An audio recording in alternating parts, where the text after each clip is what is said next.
Hey y'all. I'm so excited because I'm on time today. Yay! I'm on time. So I'm going to see how well that works because I know I've been tardy a couple times. So y'all probably like, she ain't coming at 9. Excuse me, she ain't coming at 9:30. But I'm with being on time so that y'all will want to come and join me and so that I can wrap up much earlier because I know some of y'all might have work the next day and stuff. So now I have hiccups. That's great. But I don't want y'all, like, staying up super late and then being at work sleepy the next day because that's like the worst. Des is here. I just have to rotate him this way so y'all can see. Um, I don't know if I to adjust this so that y'all can see us.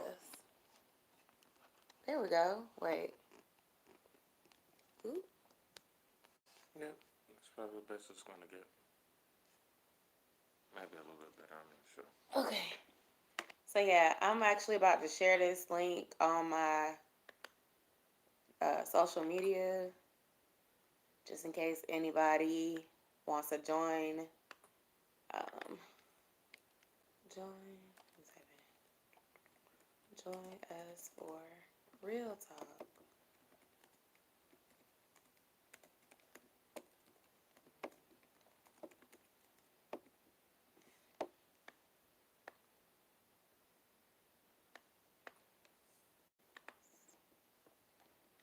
Okay, let me see. Hi, Chris. Hey, Chris, what's going on?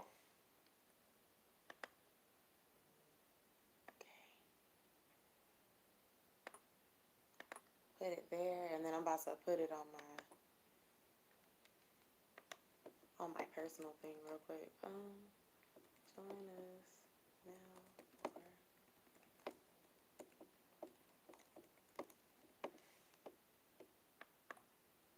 Okay. All right. One more thing I need to do, and then I'm gonna get ready. I just need to plug my computer up because I can't. I don't want it to die because it helps me to see the comments that y'all are commenting. So Doing good. How about yourself, Chris? gotta figure out how we're gonna put this cord over here. Hmm. And not knock off over any lights. Okay. There we go. It stretches. All right. Now I got everything plugged in. Okay. Hey, Shantavia. Hey. How are you?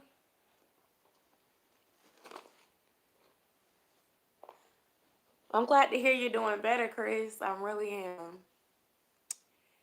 So, I guess the first thing I want to start off by saying is I reached a milestone on my channel last week, and I'm now at 5,000 subscribers and counting.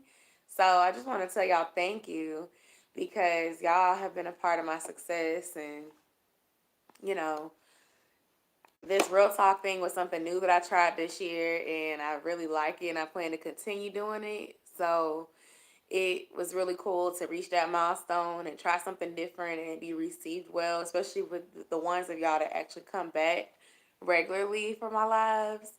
I look forward to seeing y'all, and I look forward to continuing to do those. So I just wanted to say thank you for being subscribed to my channel and participating in these talks with us because they're fun and we enjoy doing them. Definitely. I know a couple Paparazzi people. jewelry. I know a couple people who do that. I don't know how you go about doing it, but what's making you want to decide to do it? Well, explain what paparazzi jewelry is, because I'm not sure what that is exactly. Paparazzi jewelry. I don't know if you've ever seen them, but it's like they sell really nice costume jewelry. Okay, that's And how they you have had them to. little pink Oh yeah, that's how you had to say it. That's setups. cool. I thought it was kind of like costume jewelry, but I didn't want to say it and be wrong, so figured Yeah, I'd like ask. they pop up. They do pop up shops at like at homecoming, Yeah, I know exactly what you're talking or about. they pretty much can go anywhere and do it. I've seen girls on my Facebook that sell it, do live videos, and it's like shop my paparazzi closet, and they show you kind of like how I'm live right now. You show people the Yeah, clock. jewelry and It's try kind to of sell like it. that. Like almost like what you would do if it was home shopping network. Kind of like sorta. Yep. Yeah. Okay. Mhm. So as long as I'm, that's the closest thing I could attribute it to. Well, I say go for it. It seems, especially if you love jewelry, because the Yeah. thing is, when you love something, you can sell it well because it's real. So it's like if you are like if you have a passion for jewelry and fashion, and you can style people and you can make recommendations and it come off like you know what you're talking about, then I recommend it. Yeah. I mean, it's worth trying it. If you feel like you're gonna be good at it, you're gonna like it. Give it a shot. Yep. But what happened last week in the world that I was going to talk about, but we didn't go I live? don't know what did Or happen. we did actually we did go live, but we were late And we and couldn't show it. we didn't really have anybody join us. Yeah, We that's had a true couple too. people, but It was like two or it was three like people, two, and then and it cut then it down cut later. down to nothing. And I was like, you know what, this is my own fault. I'm gonna start coming at the time I tell people because I can't say 9:30 and then come at 10:40, and then expect folks to still be there because that's that CP time stuff, and folks don't like that. I say go for it, Shantavia. It'll be a good thing. Especially the key is just trying to find a place to sell where someone else isn't already. That way you have open clientele to sell to in your area. Um, and then from there, I mean, probably start with folks that you know, and then look online for stuff that's going on in your community where you could sell stuff, and be the only paparazzi representative. Like if your children have games or, you know, some sort of community event where you can come and sit a table somewhere, that's gonna be your place to really capitalize on it. Yeah, I mean that's somewhere you can get a lot of eyes on the products, and if it's for the right price, most people don't mind spending a couple of dollars to definitely to buy something they think they're really gonna enjoy and use. So I mean that's a good thing. Yeah. Definitely worth trying. Speaking of businesses, I just did a video about this, but I'm gonna talk about it here too. I think it's also good to kind of like look at some stuff that inspires you Hmm. to get some motivation around what you want to do. Um, I know for me personally, I'm still trying to figure out exactly what I want to do, what direction I want to take my channel in and stuff. But lately, I've been really using my social media and stuff intentionally so that I'm constantly reminded and motivated when it comes to my channel and the stuff that I'm passionate about. My top three are like YouTube, weight loss, and securing streams. So I'm always trying to like look for motivation in those areas.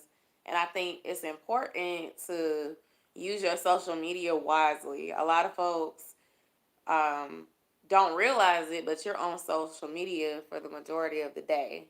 And so when you're on social media all day long and you're looking at stuff or taking stuff in that doesn't necessarily align with your goals or things that you're passionate about, you're absorbing things that are possibly the opposite of what you're passionate about. And so you just have to be careful with what you consume.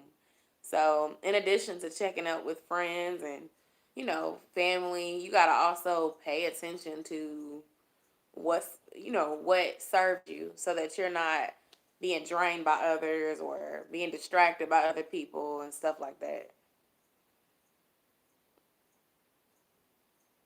You're a stay at home mom. So, do you homeschool your children or do they go to school, like public school?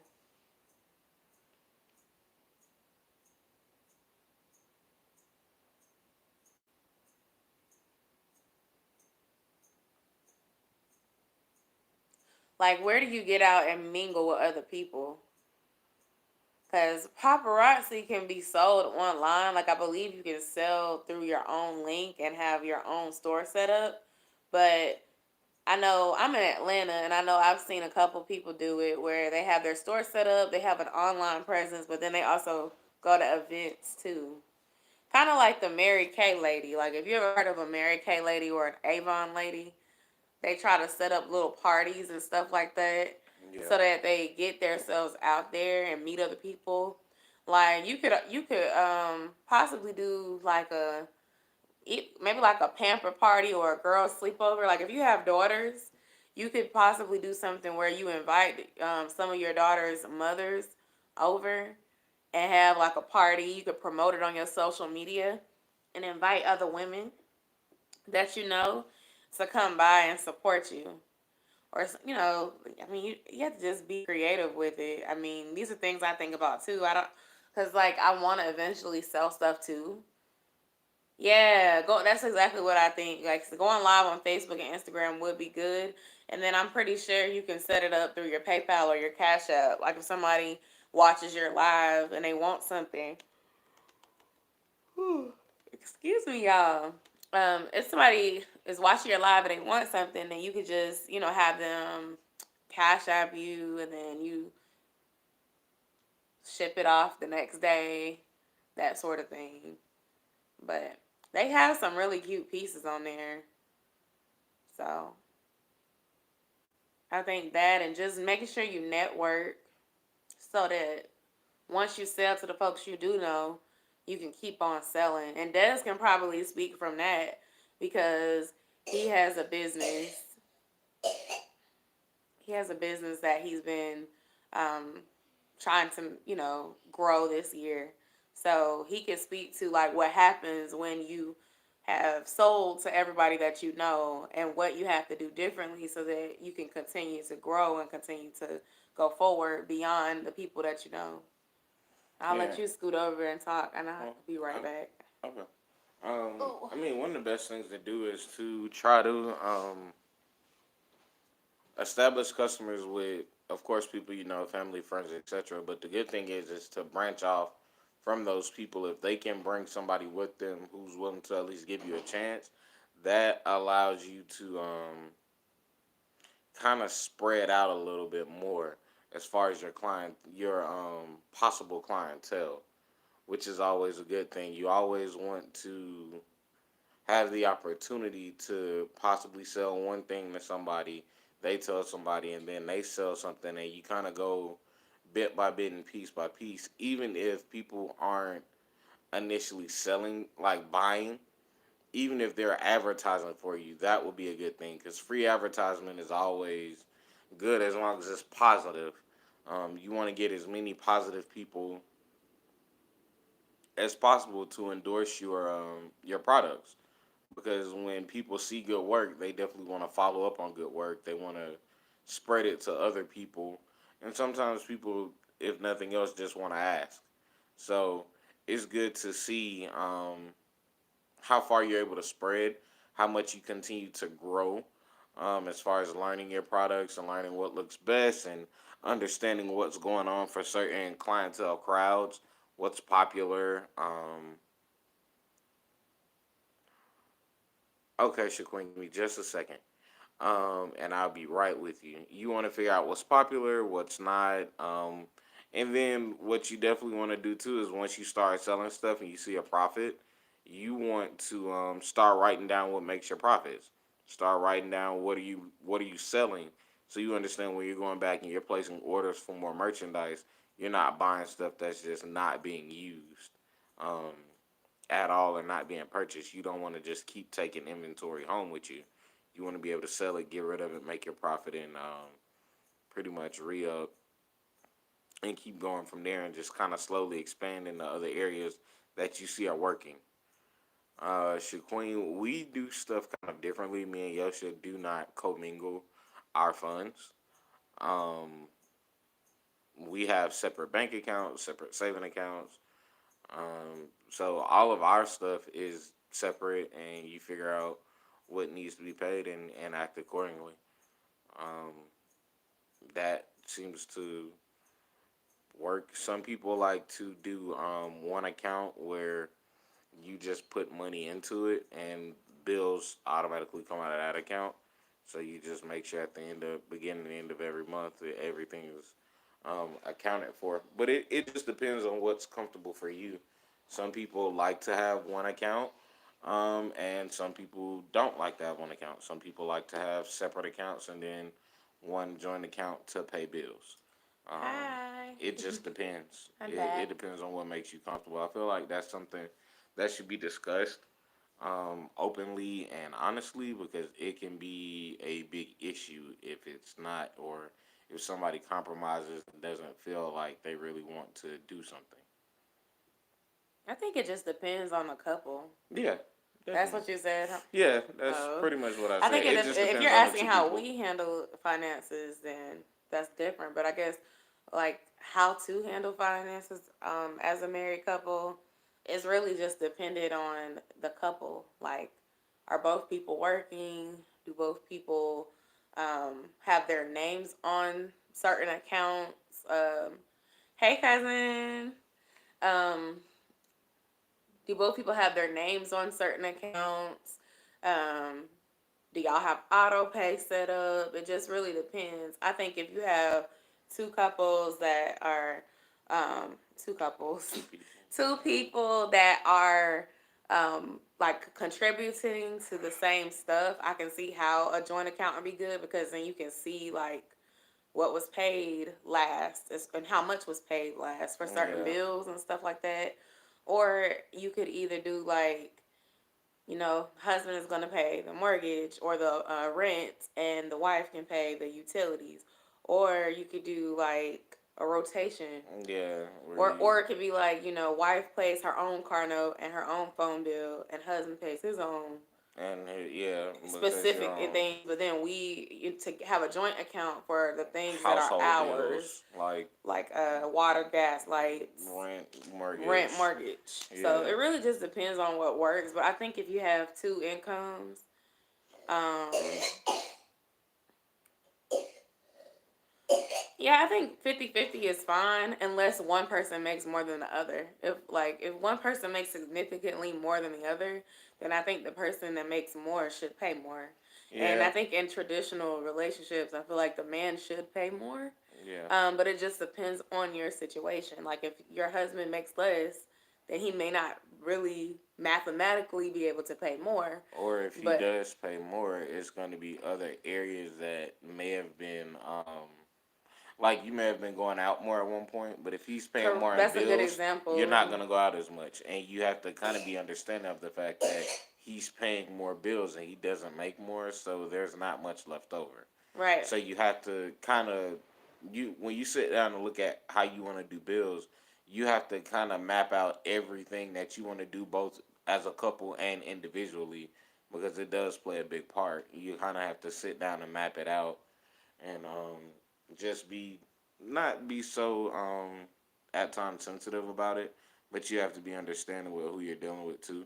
Yeah, That's but just a like I said, it really just depends on the yeah. couple. It Like, but definitely ideally, I think like a 60-40 or a 50-50 is great, but like a 60-40 would be good. 70-30, it just depends. And then on top of like finances, you have to think about household yeah. responsibilities too. Because if you're doing 50-50, my thoughts are that, household stuff should be 50-50 too. Because you're both putting in weight. If Right. you're a stay at home mom or dad, then you need to take care of everything house. The person should not have to pay all the bills and then you come home to a dirty house and there's never food on the table and Yeah. little You things like that. You're there all day. There's no reason why you shouldn't be able to do that other stuff. yeah. So like I said, it really just depends on the couple and the couple's preference. But if y'all are both making income, I think it's important for both people to know how much bills are, like, you know, keep track of it because anything can happen. Right. I've had situations um, the breadwinner gets sick and they can't pay bills anymore because they're out of work, and the person that wasn't paying all the bills has to kind of pick it up. So it's good to be abreast of what those expenses are so that if you're ever in that situation, you're not just kind of like trying to figure it out while your significant other is in the hospital. Same thing goes with emergencies. Like if something crazy happens, you don't want to be in a situation where only one person has access to everything and you don't know, none of the passcodes, none of the, whatever it is, pins and things of that nature. So I really think it should be like split 50-50 at a minimum. But um, just depending on how much both people make. And I'm all for people contributing their fair part because if you don't contribute a fair part in some way, whether in with acts of things that you do around the house and or paying bills, then it can start to feel one sided and it can be Yeah, overwhelming for the other person, whether it's the woman or the man. yeah, very true, very very true. Like no man wants to work all day and come home to a lazy woman that doesn't cook, doesn't clean, doesn't do anything but spend his money. And vice versa for a woman. A woman wants to work hard and, pay bills and come home to a lazy man that won't do anything. So you have to work together. Yeah, definitely. It definitely has to be a team effort, even if you're not pulling the same weight in the same way. You want to be able to pull your weight Yep. and do what you need to do. So I have a question for y'all, and then I have a question um, that I'll answer too, but it's the same question. So the question is because Thanksgiving is next Thursday, and we should do real talk next Wednesday, but if we don't, because I know y'all will be busy with family and stuff, what are you thankful for? I'm gonna post the question in here as you answer the chat. Tell us what are you thankful for?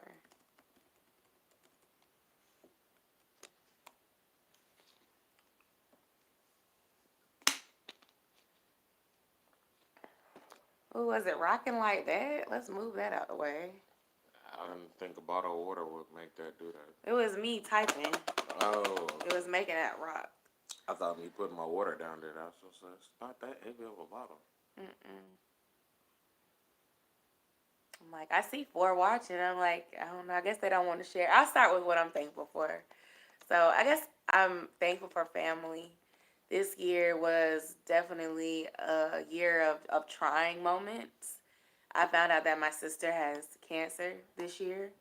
And I found out, well, I didn't find out, but my stepmom um, had a heart attack earlier this year. And so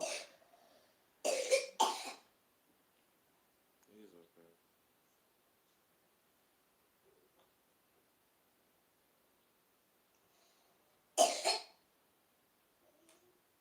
he's sleeping in here and he's coughing. Sorry. Okay. Um, Finding out that they were both in those situations kind of made me have a perspective of like spending time and appreciating your family members and people that you love while they're here because anyone that you love could be gone tomorrow. And not only like our favorite celebrities and stuff, but the people that are near and dear to us, whether it be something like, a heart attack or a stroke or cancer or something unplanned like a car accident, you know. So I'm thankful that those family members are still here with me, and I'm just thankful for my time with them. And I've tried to be more present in my family's life. Additionally, I'm thankful for the lessons that this year gave me because there was some difficult times, and I feel like those difficult times made me wiser and they've prepared me to make better decisions going into the next year. So, those are the two things I'm thankful for. Yes, that's your car. It's still working. That's a good one. Yeah, Desmond can that's speak on that essential. Yeah, one. What are you that's thankful for, essential. Des? I mean, I'm thankful for the growth that I've had this year. It's been good at times and slow at times, but definitely worth it. Definitely seeing growth with my business, even though it's small, and just learning not to let other people measure the success of my business as it grows. because the way I look at it and the way they look at it are two completely different ways. The more people I talk to who have small businesses and can give honest opinions, I'm always happy to sit down and talk to them because it's kind of like you're dealing with the same thing, and especially people who've been able to be serious about it and turn into something full time. I definitely like to sit and take the time and learn the lessons that or hear from them about lessons they've learned. It's definitely helped me feel better about growing as a small business. And a lot of the stuff that I'm doing, even though it's not as much as I would like, I'm definitely grateful for the fact that my all my products that I'm sending out are coming back with great reviews.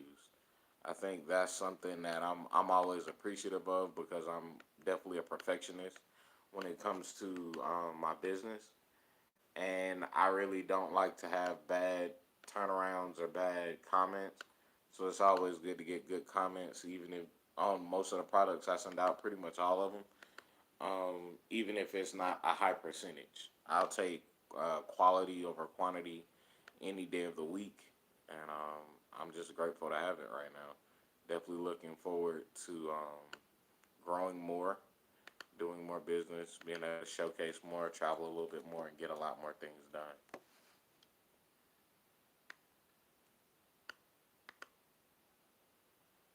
Okay. What are your goals for 2020? Or I should say, what do you think your goals are for 2020? Because life has a weird way of giving us something different than what we expect. I know my goals for this year were like weight loss, which I did lose some weight, but I didn't lose as much weight as I wanted to. And then travel was a goal, but I traveled not as much as I wanted to, so that's definitely like goals for next year. And to grow my channel, I did reach my YouTube goal. My goal for the last 2 years has been to get to 5,000 subscribers, and I finally did that last week. So, Yeah, she did. yay! So my goal for 2020 is 10,000 subscribers, and I'm gonna be trying some new things for my channel because I really have a passion for this. I've been on here for too long, and I think my lack of consistency in the past kind of what's called stunted my growth a little. But this year showed me that if you're consistent, you can do it. As far as starting a YouTube channel for your daughter, I think that's a good thing to do. The only thing I'd recommend is that you read up on some of the new laws and the new policies that YouTube has created recently. Yeah. They recently launched this new thing called, I think it's COPPA, COPPA. And basically, when you create a channel, you have to acknowledge if the content that you're making is for kids or not. And if you don't, then you could get fined.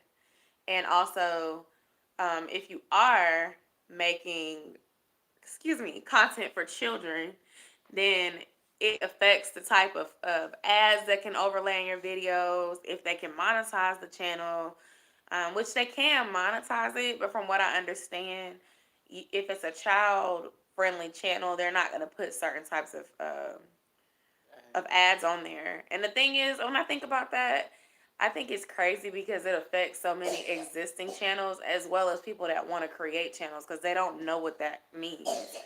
From a safety perspective, I think of my 4-year-old watching YouTube videos on the internet and how he can click buttons and he can skip ads and he knows what he's doing. So when I think of it from that perspective, I think it's good that YouTube is going to try to put only kid friendly stuff in the kid friendly videos because that will prevent your child from clicking on a scary movie or something that's inappropriate. But I think it is going to make it a little more difficult for creators to make money on those channels. So that can be a good thing for people that were kind of trying to like exploit their kids and make money off their kids and stuff. But it could be a bad thing for people that have worked really hard and just their kids want to do YouTube, and it's affecting the income. So yeah, like one thing I tell you about YouTube, it constantly changes. So you have to um, be aware so that you don't you can decide how to move based on whatever changes are coming. Like another big change that happened right after I came back from a long break was they changed the whole watch hour thing. And luckily, my channel's been around so long that I have content that's old, but it still gets a lot of views. So it didn't like affect me. I didn't get demonetized or anything like that. But it was just kind of like I had a little panic attack before I realized that I wasn't being affected because I was like, oh man, this means you have to really, be consistent on your channel because you lose your monetization. So Yeah. you just have to put the work in. That's pretty much what it means. But yeah, my 2020 goals basically are to explore new things with my channel, make more content for y'all, kind of streamline what Real Talk Live is, streamline what my channel is so that it's kind of consistent. Um, kind of get a schedule so that y'all can know, like, okay, she does fashion stuff on this day and she does Real Talk on this day. She reviews stuff on this day. So it's a little bit more organized than it is right now. And then I also want to collaborate with other YouTubers and just kind of network a little bit more.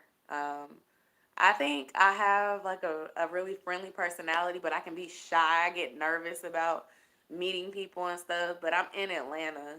So I feel like I need to just start getting myself out there. And even if I start with something like collaborating with some friends that I know and invite them to my channel so we can talk about stuff. But yeah, I want to experiment with some of that stuff for next year. And weight loss is forever a goal. I'm still trying to lose weight. Desmond is trying to lose weight too. He's been doing way better than me Yeah. with I it. mean, I do pretty good most days. Most days. So it's hard out here for a pimp.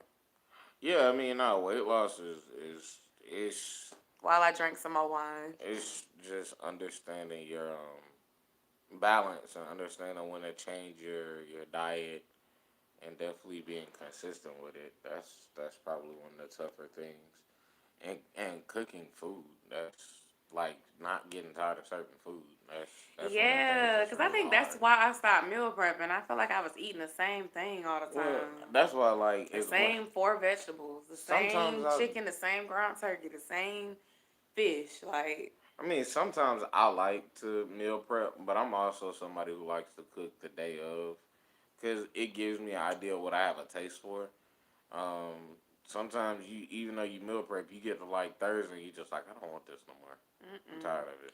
Especially if it's fish. I can't do Yeah. fish more than two Well, days. I can do fish more than 2 days, but I have to some point during the week change the way I'm preparing it. Mm-mm. Like what I did today with the fish and the broccoli and the rice. Yeah, Like you made it a new yeah, dish, like but I what I'm had to make it saying a new is, dish. I have to make it a brand new I'm dish. saying I don't meal prep fish for a week because Oh I yeah, would no, be no, no, no, no, tired of it no. by Wednesday. Well, yeah, that's what I'm saying. I don't I always can't like do to. that. I like to figure out what I want to eat for the week, but maybe not cook it at the beginning of the week because Yeah, it's a so it can waste. be fresh. Yeah, and Cause it like tastes better the next fish day does too. not taste leftover baked fish is not good after like the next day. It's trash.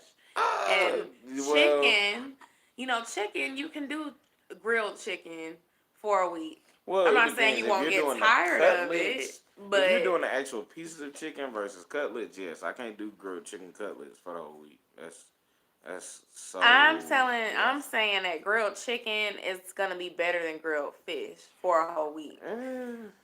I don't want leftover grilled fish after the second day. It starts to taste kind of dry and just not as good. Oh well, yeah. See, I do mine It's different. Once I get old. to Wednesday, that's where you have to do like a butter and mashed potatoes and kind of break it up and mix it Baby, out. you're And not selling me on it. Like oh no, I mean I can't if you necessarily sell make you the on it. fish, just make 3 pieces of fish, and then on Wednesday go ahead and make some new fish, and maybe I'll eat Oh it. yeah, but But if but you that I prep 5 pieces, no I'm I not eating that. no It's I that's old. what I just said. I agree with you.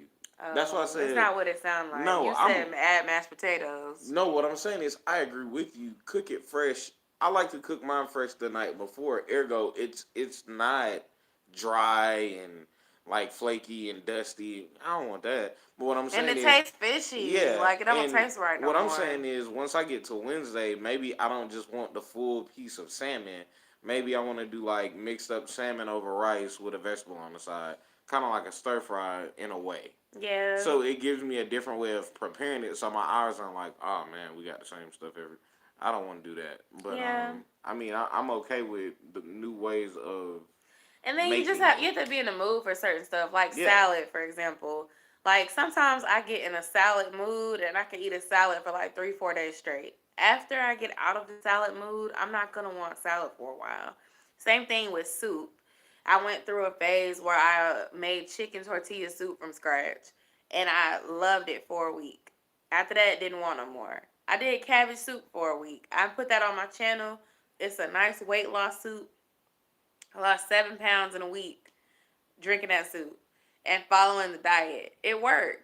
But after that, I didn't want it. yeah. I Then mean, the it next gets week, I like think we did chili, right? We had chili this yeah, week. After about a week of chili, I didn't want no more chili. So it's like you can try all these different recipes, but at the end of the day, if you're eating the same thing for 5 days straight, you pretty much not gonna want it no more. It's been times where I bought specific foods for us to eat, and then I end up saying, "Babe, let's go get some crab legs." Ooh, yeah. let's go to Popeyes. It don't, and it's like it's food in the house, but you just get tired. So for me, that's the hard part. Is like sticking to the diet because we can both cook, but it's just feeling like cooking and wanting to eat the same thing over and over again. Because I'm telling you, we eat a lot of ground turkey, chicken, Yeah, definitely fish. chicken and We've been fish. eating a lot of seafood this year, but Yeah, we that wasn't always the case. And then just kind of eating some of the same things like broccoli, zucchini, Brussels sprouts, which we haven't really been eating a lot of Brussels sprouts I lately. made Brussels sprouts what about a week or so ago. I But roasted them. we've been eating broccoli more though. Yeah, Uh, baked potatoes, mashed potatoes, sweet potato for me. Which actually I haven't had sweet potatoes. I've had those frozen sweet potato fries in the oven, which they're pretty good. But it's like so many things you end up doing. You do turkey burgers, ground turkey nachos, ground turkey and a spaghetti. And then after that, that's 3 meals you get tired of. And then with the chicken, we've done a lot of different things. You do chicken Alfredo, shrimp Alfredo. You could do chicken and sausage jambalaya. You could do chicken and rice and a vegetable, fried chicken, grilled chicken, chicken kebab, shrimp kebab, seafood broil. That's pretty much the same. And then it's like it's good, but then after a while you just kind of get tired of eating the same stuff. So I don't know. I might have to do something different as far as weight loss goes because the whole point of me explaining all that is for me. I feel like I've plateaued because my body's gotten used to me working out, doing Zumba 2 to 4 times a week, and I'm getting tired of eating the same foods that I've been eating all year. So it's like I'm not really losing the weight anymore. I'm kind of maintaining. I'm doing like an up down motion. So I've just been coasting in the 250s. Gain some water weight when I drink, lose it. Lose 4 pounds, gain it back, that sort of thing. So it's like I'm gonna have to try some new things in the new year to uh to get rid of it. Maybe I'll do a series of trying different diets and putting it on here so y'all can see what happens. Try the egg diet, try the saltwater flush. Try the Daniel fast at the beginning of the year and just do fish and vegetables. Cause I really love seafood, but seafood is too expensive, and that's kind of the problem. Like I love shrimp and I love whiting and tilapia. I mean, no, I lied. I don't like tilapia. Take it back. I stopped eating tilapia because I heard it was a man-made fish. I like whiting and salmon and crab legs, lobster, like all of that is and it's expensive. Everything I named except for the whiting is expensive. So flounder is good. So it's like, yeah, I can't afford to eat the stuff I want. Like if I could get crab legs for $4 a pound somewhere, we'd have it often, but it's usually not that cheap. So I don't know. It's mental. I guess I need to get on YouTube and look for some more recipes and stuff to cook. I don't know. I don't mind. Like I said, for me, it's more so the visuals. I have to be able to. I once I get tired of looking at it, then I don't want to eat it anymore. So it's more so the visuals for me. And then we'll be at the store and something will sound really good. And then we'll buy it. And then when we get here and we have all the groceries here, we'll want something that we don't have. Yeah, I mean that's not an unusual thing though. It's an annoying thing though. I can't You disagree spend with a you hundred there. dollars at the store buying groceries. You ooh yeah, that sounds good. That sounds good. We can make this. Yeah, we can make that. That's gonna be good. Then you get home. You know what I want? I want a Philly cheesesteak, and we ain't bought nothing that you can make a Philly cheesesteak with. Or you be like, oh, you know what I want? I want a Popeye's chicken sandwich. So, I mean, we did make some chicken sandwiches at home when they told us that the chicken sandwich was going to be discontinued for a while. And they didn't come out the same. You know, we tried, but they weren't spicy. They just taste kind of like a regular chicken sandwich. So, it was good, and it was from scratch and everything. It's probably healthier. I can guarantee Yeah, you it was healthier, but it I just mean it wasn't. wasn't bad, but it's not the same. But you also don't use the same ingredients necessarily that they use within certain stores. They use certain salts that you may not find in stores unless you go to specific stores, and sometimes they, even though they put the ingredients online, they leave one out here, leave one out there. So now you like, oh, it's almost there, but it's not quite. But I mean, it really does just depend. But yeah, I definitely want to get into, and I've been telling Yosha this for a while. I want to get into more wild game type food, more deer, more lamb, more bison. I've been saying that for the longest, and she always looks at me like I don't want to eat that, but I like it. Like I like deer, I like octopus, I like squid, I like lamb and bison and stuff that You is see how not. people starting to drop off from the live. They've been up and down the We whole get time. Don't even we get flex. nauseous because you talk about that. Well, I Ugh. mean, it's more kind of like wild caught food that people actually go out and hunt. So it's not. Wild caught fish. Well, no, I don't always want to just do wild caught fish. I want to definitely expand my taste buds, even though Yosha may not. I want to find some places where I can get that stuff and cook it myself because I like that stuff. What if you mess it up? Okay, I'm pretty good with following instructions for recipes and stuff. Mm. So, and then you do stuff like deer steak or deer ribs, deer sausages. Luckily, we have a butcher like right down the street from our house, and he sells a lot of different stuff like that. And this year, my mom is doing some lamb for Thanksgiving, so we're having lamb, which should be really good. Um, hopefully, That's something different, okay? I've never heard of that before. For Thanksgiving, I I have I not. I've heard of turkey and ham and I've hen. I've heard of Cornish hens, I've heard of that stuff, but it's more so with families who. fried chicken. It's more so with families who hunt. Like they'll hunt That's a new. turkey, Where and do they hunt near you go near us? South. No, it's not here. It's more so near South Georgia. It's more of a wooded area. Even if you go towards, it's areas that are Who be near hunting, cities. Desmond? I got a frat brother who hunts. He lives near McDonough. He hunts. He just caught a deer last week. He Mm-hmm. shot a deer. He put up on IG. Shout out to Chad for hunting. Okay. I would like to go with him one day. But I mean, I like stuff like that. I feel Why? because it's more so natural food. It's not as fatty, and a lot of times for people who deal with stuff as far as high blood pressure and diabetes, But it's a baby, more why you lean can't just natural meat. buy the organic at the store or go to Well, a store because that it's a sells? different taste, and the butcher shop does down the street does sell it as well as the farmers market in That's what I'm Decatur. talking But about. I would Instead of also want getting to. dirty and going out But there I and would shooting also the want to learn animal how to that do might it. have rabies or something. Well, the reason I want to learn how to do it is because it's always good to be able to be equipped to learn how to kill your own I'm meat. feeling itchy just with you talking about it. It's good to be able to hunt for yourself just because you never know what may happen. And it's a good thing to be able to pass down for your kids. It's good for them to be able to learn how to do that and stuff. Like our I feel like you grandparents. going back to 1930 or something right now. No, because I mean, even when our parents were younger, they may not have went. Some of them did hunt, My But parents didn't. I know my grandfather on my mom's side had a farm, and he used to have like pigs, and he would. I mean, you know, I they mean, would be used, and he would grow fresh collards and tomatoes. He had a beautiful garden with a bunch of fresh veggies and stuff like that. But and we, oh man, and those greens and things taste so good. Oh my gosh.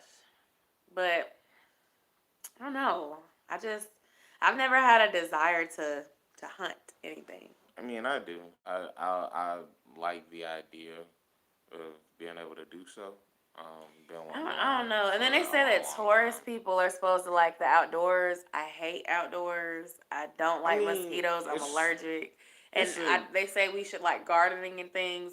That's not for me They either. they do Like that as an overall kind they're of comment, overall wrong but about me yeah, because I don't like it at well, all. it's for me. It's just something I feel like it's one of those skills you can learn, and it's something I would definitely want to. Same thing. Like eventually, I don't have a green thumb at all, but I would want to learn how to garden and grow vegetables and stuff, and grow fruit and different stuff like that too. Um, so things I would learn how to like to do definitely would be a good start going into 2020 to learn how to do that stuff and get a deep freezer to put it in. But I feel like if Yes, to I a deep freezer. We if need one bad because I shop coupons a lot. And don't be shaking your head because you be eating. So, like, when they have great deals on crab legs and lobster and shrimp and even chicken, when it's affordable, I am the type of person that would like to go into the store and buy a whole bunch and stick it in the freezer for when you don't have a lot of money and you have a craving for those things. You just pick it right out that deep freezer and you have a good meal. But we don't have one yet, so we just deal with our old faithful top freezer.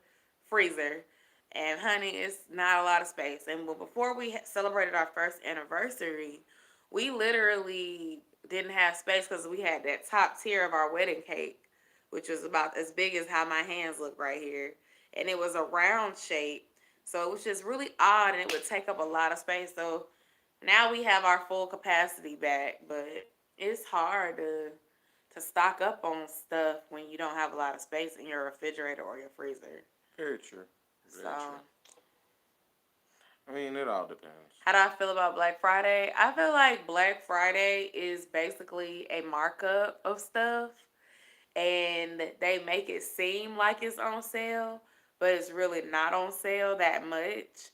Every now and then they have some good doorbusters like Walmart or Best Buy. They might have like two or three, maybe up to seven flat screen TVs, and you get a really great deal, and it's like $49 or something. But a lot of it is just kind of like the illusion and the excitement of being out there. I feel like Cyber Monday offers better deals sometimes with more safety. Um, but a lot of these places get over. Like you might find better sales at the end of October, early November, way before Black Friday. And I think Christmas shopping, if you can start at the middle of October, you'll get better deals than you get on Black Friday at most places. Black Friday is for people who just like shopping for the sake of shopping. Yeah, that like being in the crowds. And I find it sad because it's like I saw a commercial for Walmart the other day, and it literally said that Walmart is gonna be open at 6 o'clock on Thanksgiving.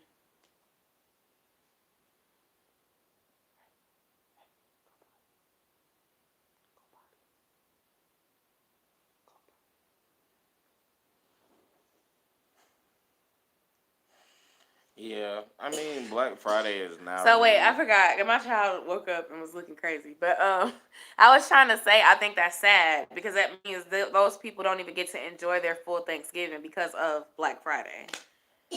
Yeah, it's one of those things now where I feel like it's getting out of control. I'll be right I back, feel y'all. like Friday should Black Friday. I feel like in a way should definitely be reserved for Black Friday. Um, Oh wow, yeah, yeah. I have a lot of different places to shop in Chicago, so I can only imagine how that looks. But I don't know, man. I feel like Black Friday is just kind of one of them things that's it's out of hand now. People should definitely. Uh, I would I would like to see people actually be able to enjoy their Thanksgiving holiday off, whether they celebrate it or not. Feel like that with most holidays. You should be able to enjoy your holiday. Um, that stuff that's in the store, it'll be there Friday morning at 2 or 3 a.m.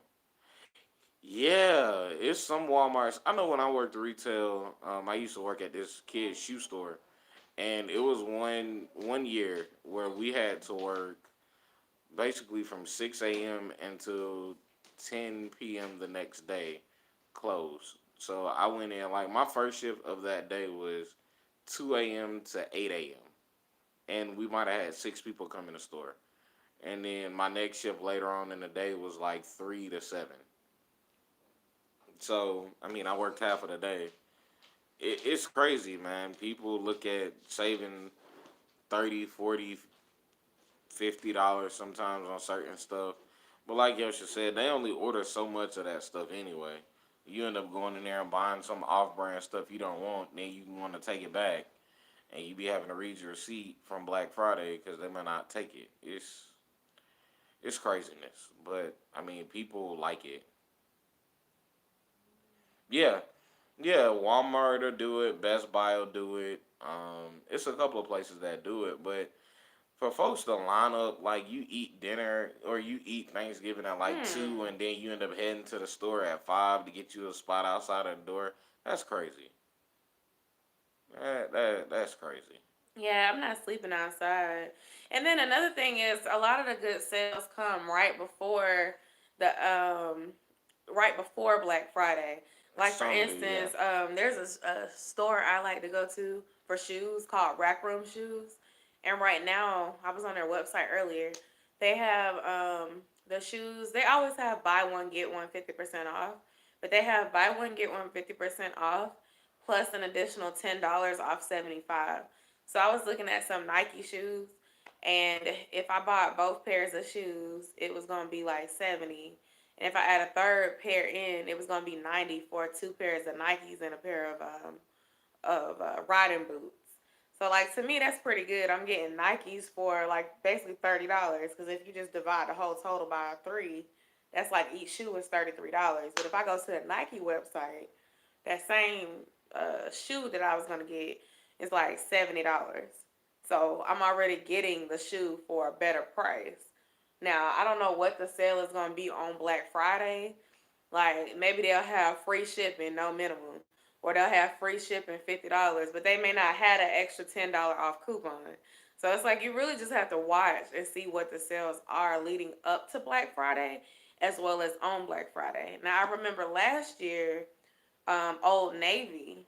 Old Navy had 50% off everything on Black Friday. The day after, it went down to 30% off. And then on Cyber Monday, it was 40% off.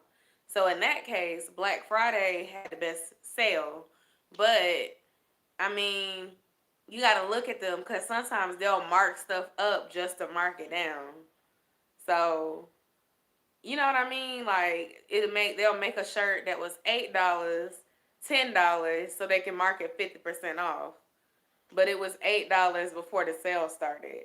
So they're really not giving you 50% off. They're giving you the same 40% off. They're just changing the price to make it look like it's on sale. So I don't know. Really, Black Friday, I don't want to be nowhere near shopping at all because traffic always seems to suck Oh yeah, and for another us. thing I was And we have gonna a mall say, down the street from our house, and it's I gonna think be terrible. what was I gonna say? Was it about Black Friday? It was about what was it about Black Friday? I forgot, y'all. Dang, it was something about shopping and oh, because Thanksgiving is so late this year. Usually Thanksgiving would have been tomorrow, Because usually Thanksgiving be coming like the 21st, the 23rd. It's the last week of the month. So that means you have less time to Christmas shop too. So really, if you would have started earlier, I think there would have been better deals. Now it's like they know we trying to buy stuff for our kids and the demand is high. So after Black Friday, stuff is probably going to be costing way, way, way too much. Like, because they know. And if you don't order that stuff by the let's say the 15th, you probably not even getting it for before Christmas. Because it's them folks that's not trying to get shipments of extra toys and stuff like that. And really, your best bet is going to be an online store like Amazon because Amazon has that Prime thing where they can get you your stuff in 2 days. But like Yeah, your Prime. Walmarts, your Best Buys, everybody else with their basic 7 day shipping, you better order it by the 15th if you want it under that tree on Christmas Eve, because they ain't gonna be catering to the last minute folks like Amazon does. Poor Yeah, Amazon employees probably got to work Christmas Eve to get the stuff to us. yeah. Somebody used to work with them, and they said they be out there all night. They don't be wanting you to come back until you empty your truck with all your deliveries that can actually be left on steps and different stuff like that. So yeah, they being a delivery driver for them is not always the best thing. Even though it pays well sometimes. What you gonna do though? But yeah, looking forward to the holidays. We'll probably put our tree up maybe this week, hopefully this week, or maybe next week. But I want to put it up. I like it. My son, he took all the ornaments off the tree from last year and played games with them, so they're all broken. We got to get new ornaments and new decorations for it. But I'm looking forward to putting it up. It makes it feel all festive in here. So, yeah. I don't know, y'all. I like this time right here, though. I think I'm gonna start trying to get on here right at 9:30 Yeah, it because helps. I'm starting to get sleepy. So I'm about to actually sign off in a few, probably right at 10:30. But I just want to tell you thank you for joining us tonight and talking with me. I really appreciate it. I hope y'all enjoy your Thanksgiving. If I don't come back next Wednesday because I'm with my family and stuff, I'll decide next week because by then I'll know for sure like what's going on. But I want to thank y'all for 5K. If you're not subscribed, make sure you hit the subscribe button. There will be something special coming soon, so you want to make sure that you're subscribed with your notifications on so you don't miss that upload and your opportunity to win. Um, yeah, thank y'all for watching. If you think of anything that y'all want me to shoot a video about or give advice on, either on a live or in a scheduled video, please comment under this live, or you can comment um, my community tab and I will make a video about it. Oh, are you driving right now? You doing Uber Eats? That's cool. Yeah, it can Do be. you like Uber Eats better than like regular Uber? I would feel like you're dealing with Thank people less. you. Thank you. How do you like Uber Eats? See, now you got me wanting to stay on and learn a little bit before I go. Do you do anything else besides Uber Eats, like Dine? Is it Dine Dash? Dining, DoorDash, DoorDash. Yeah. DoorDash, or what's the other one? Mm-hmm. It might be Uber Eats that I'm thinking Yeah, about. DoorDash and Uber Eats are two that I know of. I don't know too many other delivery services.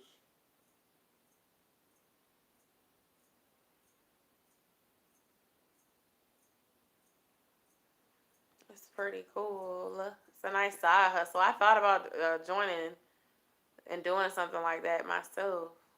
Yeah, just always be aware of your surroundings with everything that's going on right now. Just make sure you're on the phone with somebody, you can got somebody on speed dial or voice call or something, just in case something happens. Somebody knows where you are. You want to be safe because folks have been getting really weird lately with all kind of stuff. You just want to be very careful. And that's for anybody. That's not just women. That's everybody. Please be careful, especially with holidays coming around. People don't always feel the best. They're not always in the best Oh, okay. Do spirits. they have? Are they less strict with Uber Eats on like what type of car you have and Pro- things like that? Probably because you're not actually riding anybody in your car, Yeah, like so I it's probably a know. little bit easier that way. I was gonna think because I was thinking about signing up for something where I can deliver food to people because it'd be a good way to like save extra money for travel and to pay for some expenses that are needed but not urgent. Hmm. Um, funny story before I go. I got a car last year in October. I got a Nissan Versa Note, and I really didn't want that car. I wanted a Toyota Camry, but I got the good old car salesman talking into, and I ended up getting this Nissan Versa Note. I really liked the car, and I was happy about it. And about a week later, I ran into a pole, like a pillar, as I was trying to back out leaving my job. And I didn't realize that my mirror was brushing up against the pole, so I kept on trying to reverse back. And I ended up messing up my door.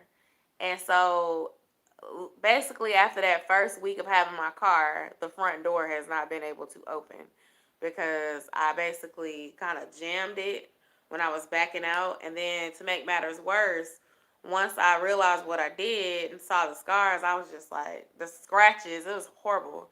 I was just like, oh my gosh.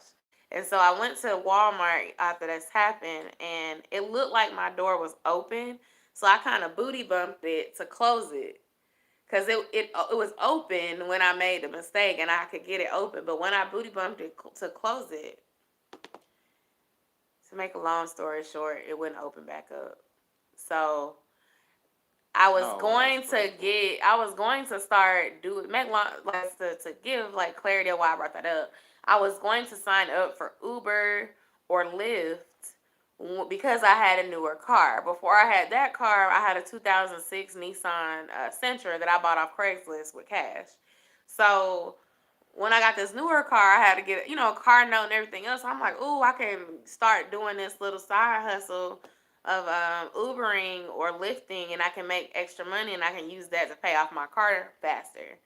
Well, when I messed the door up, I was just kind of like, well, can't do this now. So a friend of mine had told me about DoorDash, and I was trying to consider it, but I was like, huh. Hey, girl. I believe if you give rides, the car has to be a '06 or newer in good shape. If the door is messed up, they won't let you do it. But nights and weekends, it can be better. That's good to know. See, that's good to know. So I can invest that $1,500 and fix it, and it'll look brand new. But my heart just hasn't been set up for me to want to spend that money to fix that. And it's been like that for about a year because I've had the car for a year. I didn't report it to my insurance because I didn't want my insurance going up. And I was like, I'm gonna fix it. I'm gonna fix it during tax time. Tax time came. I didn't fix it. Oh, okay. I'm gonna get a bonus at work. I'm gonna fix it. The bonus wasn't as much as I thought it was, so I spent the money on other stuff. So it's like now I'm like, okay, maybe next year I'll fix it. Let's see. But but my other thoughts are if I decide to trade this car in, maybe for my birthday next year in May, I would trade it in and get the car I want and just don't fix it at all and let them deduct it off the cost. And then I just start all over with a different car. But I don't know if I want to do that because then I'll still have to pay the whatever is left on this car plus the cost of the car I wanted. So, moral of the story is if you buy a new car, go in with knowing what you want so you don't get talked out of getting what you wanted. Um, you know, I mean, it's not the car salesman's fault that I messed the door up, but I still regret like I regret that because I wasn't paying attention. Like I didn't realize that my mirror was rubbing up against that pole when I was backing out. So I've gotten more careful with my backing out, but I can drive, y'all. Don't be afraid. Like your girl can drive. But I know a lot of my friends do Uber Eats and DoorDash as a side hustle, and I thought about doing it because you can create your own schedule. I can do it on weekends, stuff like that. Ooh. Okay. I wonder, so if you're doing Uber Eats, do you still have to have a 2006 or newer? I think she said, nah, with Uber Eats, you don't have to do the It's vehicle if you're giving a inspection. ride. Yeah, Okay. Yeah, because because in some I ways want to they're look into liable it as a too. side hustle for real. I know my friend, she used to do DoorDash heavily until she got her new job and then she stopped. But yeah, like I said, like what's wrong with making an extra $200-300 a week on top of it, especially when you get paid bi-weekly and then you have some money coming in on a weekly basis to kind of supplement. You don't have to feel broke every time you get through paying bills because you have some extra money. And I'm also trying to learn more about like online income too, because there's so many ways to make money online. Like I shared it here on my channel, like the surveys taking and the mystery shopping. Those are good ways to make money. The surveys, you can literally make money every week, and you can get paid on PayPal and make you an extra $50 to $60 a week doing it, and that adds up. 50 times 4 is $200 a month. It's doable. The market force, that's the mystery shopping, you get paid, but you get paid a month later. So everything that I do in November, I'm not gonna get a check for that until December. Oh, she said she had a 98 at one point. Yeah, they don't care because you're not transporting people, you're transporting food. That's good to know. Yeah, like y'all. I'm gonna look into it because I gotta reach more of my goals next year, and travel is one of them. So I gotta do something to make some extra change and stick to it. Because my problem is I find out about stuff and then I'll start doing it, and then I stop doing it, and then like I just get discouraged. So I gotta do better with that. YouTube isn't like that. Like I've been consistent with my channel, but it's like I'll find out about a side hustle and I'll go hard on it and I really like it and then I'll just kind of stop doing it. Like I did that with mystery shopping. Like I did it heavily for a month and then I stopped and then I forgot about it because you don't get paid until the next month in the middle of the month. And then I got a check in my direct deposit from them and I was like, oh, I need to sign up for some more shops. And I haven't But they had also the time to do moved it. some of the shops that you wanted to do too that were Yeah, not like here. I wanted to do this Five Guys burger shop near my house, and then come to find out it closed down.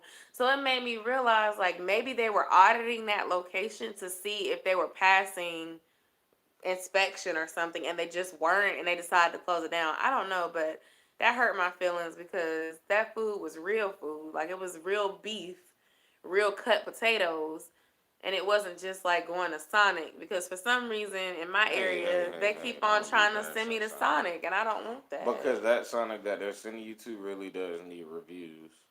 Hmm. Like that's one I would sign up for because they're terrible. At times they're extremely bad. Like they don't honor whatever the promotion is that they have for $2.99. They're out of stuff. They're Mm-mm. very slow. You have to remind them when you ask for certain stuff and they don't get it right. You got to remind them, and sometimes they want to get an attitude with you, like you didn't ask when you first pulled up. Like it's a lot of stuff that you can go through with that. So Well, I that shop is appreciate you good. letting us know that at least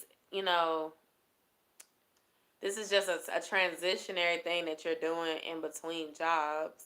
I think that's the good thing about it. But I understand what you mean by not wanting to do it as your only income because, ooh, excuse me, that's based on other people. If they're ordering, it's based on the competition in your area. Like if you live in a busy area like we do, you live in Atlanta, you competing with so many other people that's lifting and Ubering. So I understand, and I wish you the best of luck in finding the next thing. I follow a couple of channels that share work from home and job opportunities. You want me to leave a link to the channels here for you? If you do, then I will do that for you so you can do some research. Let me see. I'm trying to find it because I'm pretty sure you're gonna say yeah. But it's one channel that I'm subscribed to. She specializes in telling people about work from home opportunities, and she posts stuff every week. Um, Work from home jobs where they can send you the equipment and you can set it up at your house.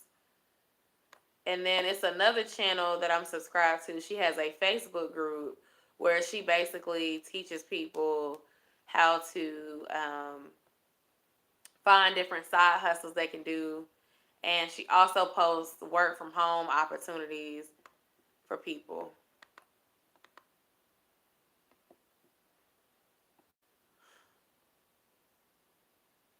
Ooh, really? Where are you located at?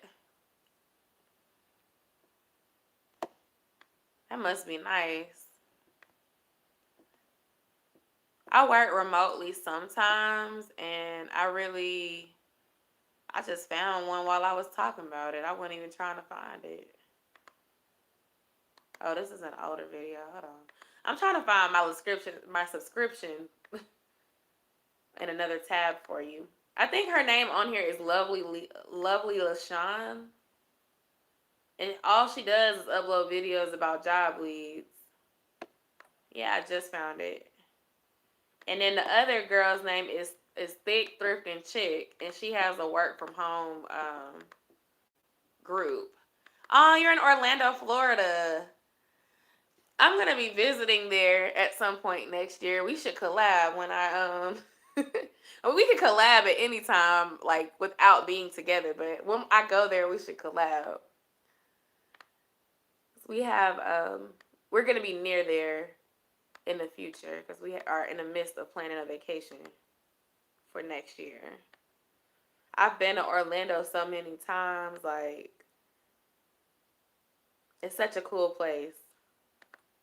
I'm pretty sure I'm in the tourist area, but I'm just saying it's such a cool place. We always have a good time, whether we go with our kids or we go together without our child there. It's just a good time. So that first channel is Lovely Lasan. I'm messing her name up. She posts every week with leads, companies that are hiring, work from home, that pay well and stuff like that. And then this other person, she's Thick Thrifting Chick. She has a Facebook group where she shares the different opportunities that are hiring, and then she also has all types of information on her channel as well. To me, she doesn't post as much on her channel as she does in her Facebook group, which I'm on my Facebook now, so I'm gonna go ahead and link that too. But in her Facebook group, it's like all types of resources where you can find like work from home and just different things you can do to make money online. Um, it's really helpful. So I mean, and then girl, let me tell you the stuff that we do to make money. Like I'm about to give you all the information you can get. Okay, hold on. So let me find this group, this work from home group, and then I'll send you this other thing. Um, I think it's called the work from home. It's not. I don't know why it's not showing up. Work from home lounge. There it is. I think I sent this to somebody the last time I did my real talk. Okay, so that's the work from home group. You'll have to fill out the information and stuff, but they'll accept you. And then this is some stuff I do. So I got into doing surveys because I just wanted extra money. And the cool thing about it is you don't really make enough money to where you'll need to be taxed for it. So it's just like a good side hustle. Like it could be gas money for you. It can be like money to buy groceries with. I'm gonna send you the two that we both do. I think Survey Junkie is probably gonna be your best bet. And I say that because you can probably reach your threshold in less than a week and make 10, 20, $30. My husband, he does it every week and he makes money on it. So once you set your profile up and you let everybody know, you know,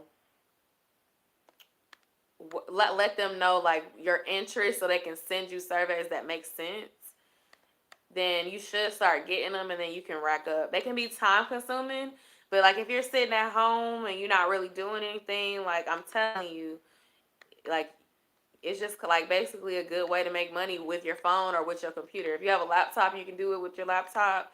If you have a phone, you can do it with your phone. So that's the survey site I use. I sent it with my referral link. This is one that you can do with your cell phone. Hold on. And it's not a scam. We on this channel.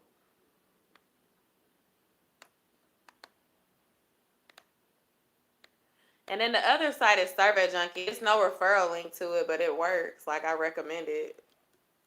Surveyjunkie.com. And those are just some ways to make some extra money while you're in between jobs. Why do you think that the Liberty Mutual one is a scam? I think sometimes it's just stuff they send you that doesn't add up.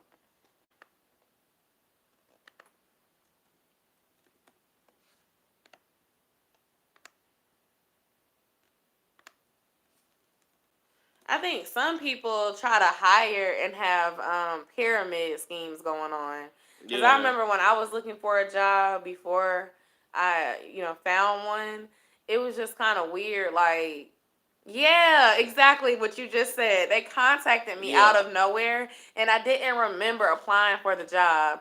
And when I went to go do the interview, it was like some weird pyramid scheme where they wanted me to be doing outdoor sales to people, kind of like the annoying people that approach you in Walmart trying to get you to buy DirecTV. They wanted me to do it with makeup, and the pay was like $9 an hour, with the potential to make whatever amount a week if I have reached a certain commission. It just seemed like a really, really big scam. And they drew a pyramid. Basically, they were like, we start you off here, and then if you do well, then you'll grow here, and you'll have your own branch, and then we'll open up your branch here. This is what you're going to have to do. And I was just like, this is a waste of my time. Yep. Because you don't make any money. So that's the only thing. Like, if you're using Indeed to apply for jobs, sometimes I think some of those people can be scammy and get your information and reach out to you with stuff like that.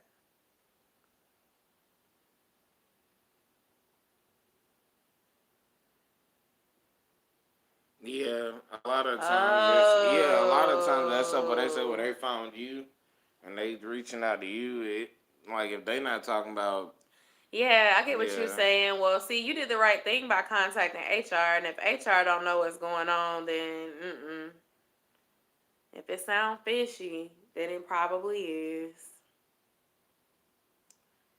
It probably is. I hate to say it, but people don't always have the best intentions. It's not right, but that's just how it is. And you have to be careful. You don't want to be giving folks your social and stuff like that, and then they do something with it. So, yeah, yeah. But I don't know what major corporations y'all have near you, but I know call centers pay pretty well too.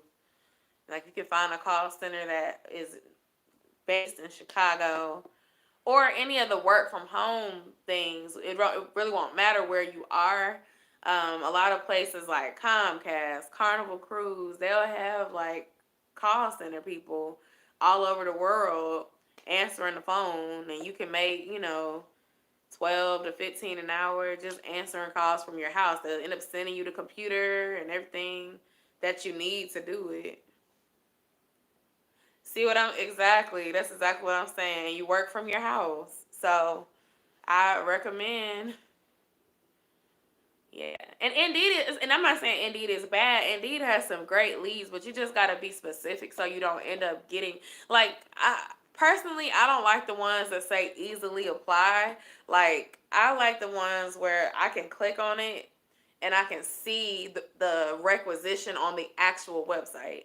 I just feel more secure in that because I know it's real.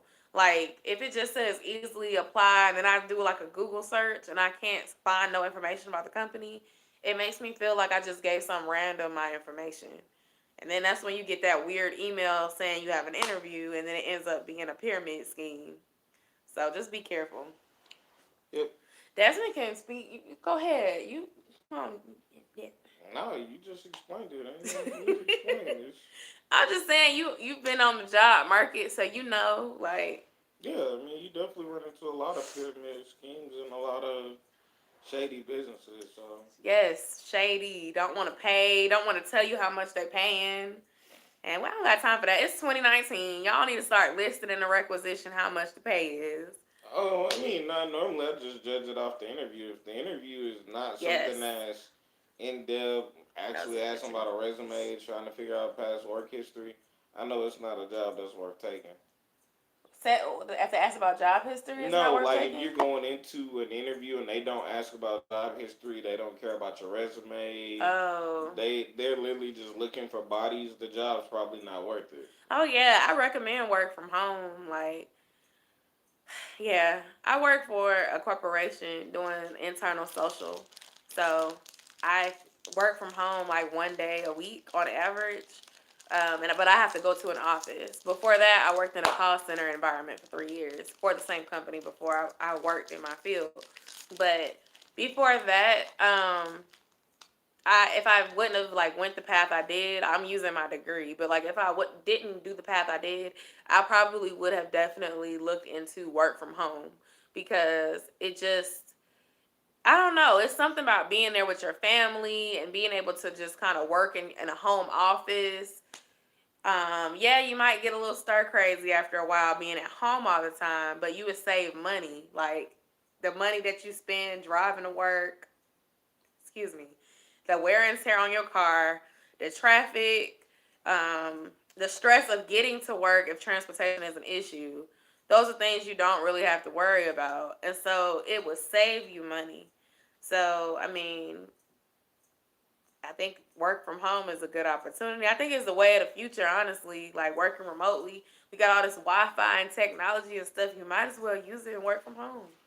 Like a lot of the jobs, as long as you're not doing something laborious, if you're doing any sort of office work, computer work, Microsoft, you can do that from home. Really, all you need is a computer. And when you work from home, they're probably gonna send you two monitors, and then you have the two monitors that you work on. They send that to you. It's real easy.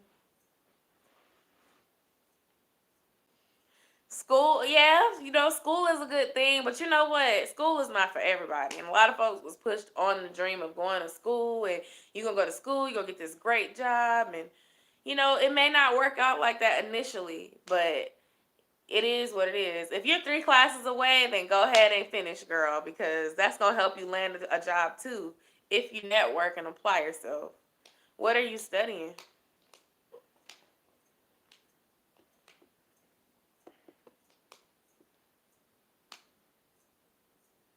My degree is in communications.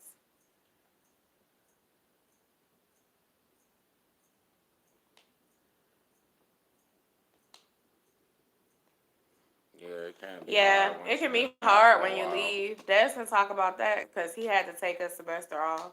Yeah, it's hard when you leave, but you have to you kind of have to have that drive to really want to finish. Because once you've been away from going to class for a while and doing all that stuff, it can definitely take a toll on you. But I mean, when I did it, I didn't really want to take the break anyway. It was kind of like a necessary thing. And I mean, once I got to, I set out from August to December. Once we got close to New Year's, oh, it Oh, was that's on. cool. Yeah. Do you want to like act and be in screenplays and stuff like that, or do you want to write screenplays?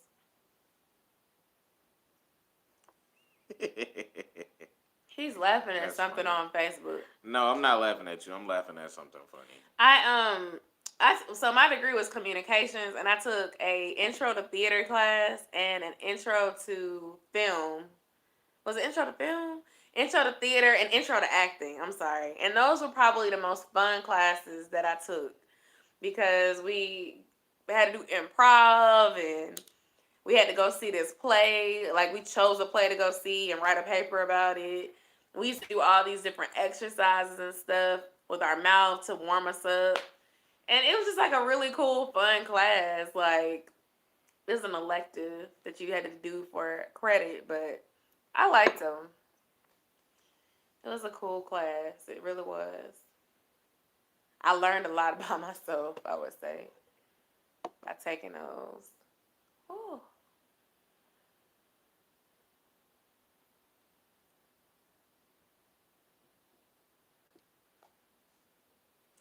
Y'all are the best, man. I was like, ah. So I guess I need to start on time because we had way more conversation this week than last week. Your girl was on CCP time last week. That's a wonderful thing. And see, that's another thing. Like, if you finish, then maybe you can start looking into ways to use that, you know? Because the worst thing is to, like, go to school for something and have a passion for it and not get to use it. But at the end of the day, we do have bills. So that's kind of like what happened with me. After getting done with school, I had to work at the call center because I became a mom. And my baby was 7 weeks old when I started working. But I always had in the back of my mind, like, social media is something I'm passionate about. Communication is something I'm passionate about. I like talking to people. I can write. What we gonna do? So I just hustled in the realm that I had to be in while it lasted. And I put the best foot forward that I could and networked. And by the grace of God, I was able to kind of transition and network myself into something that used my degree. But it definitely took time. It was hard.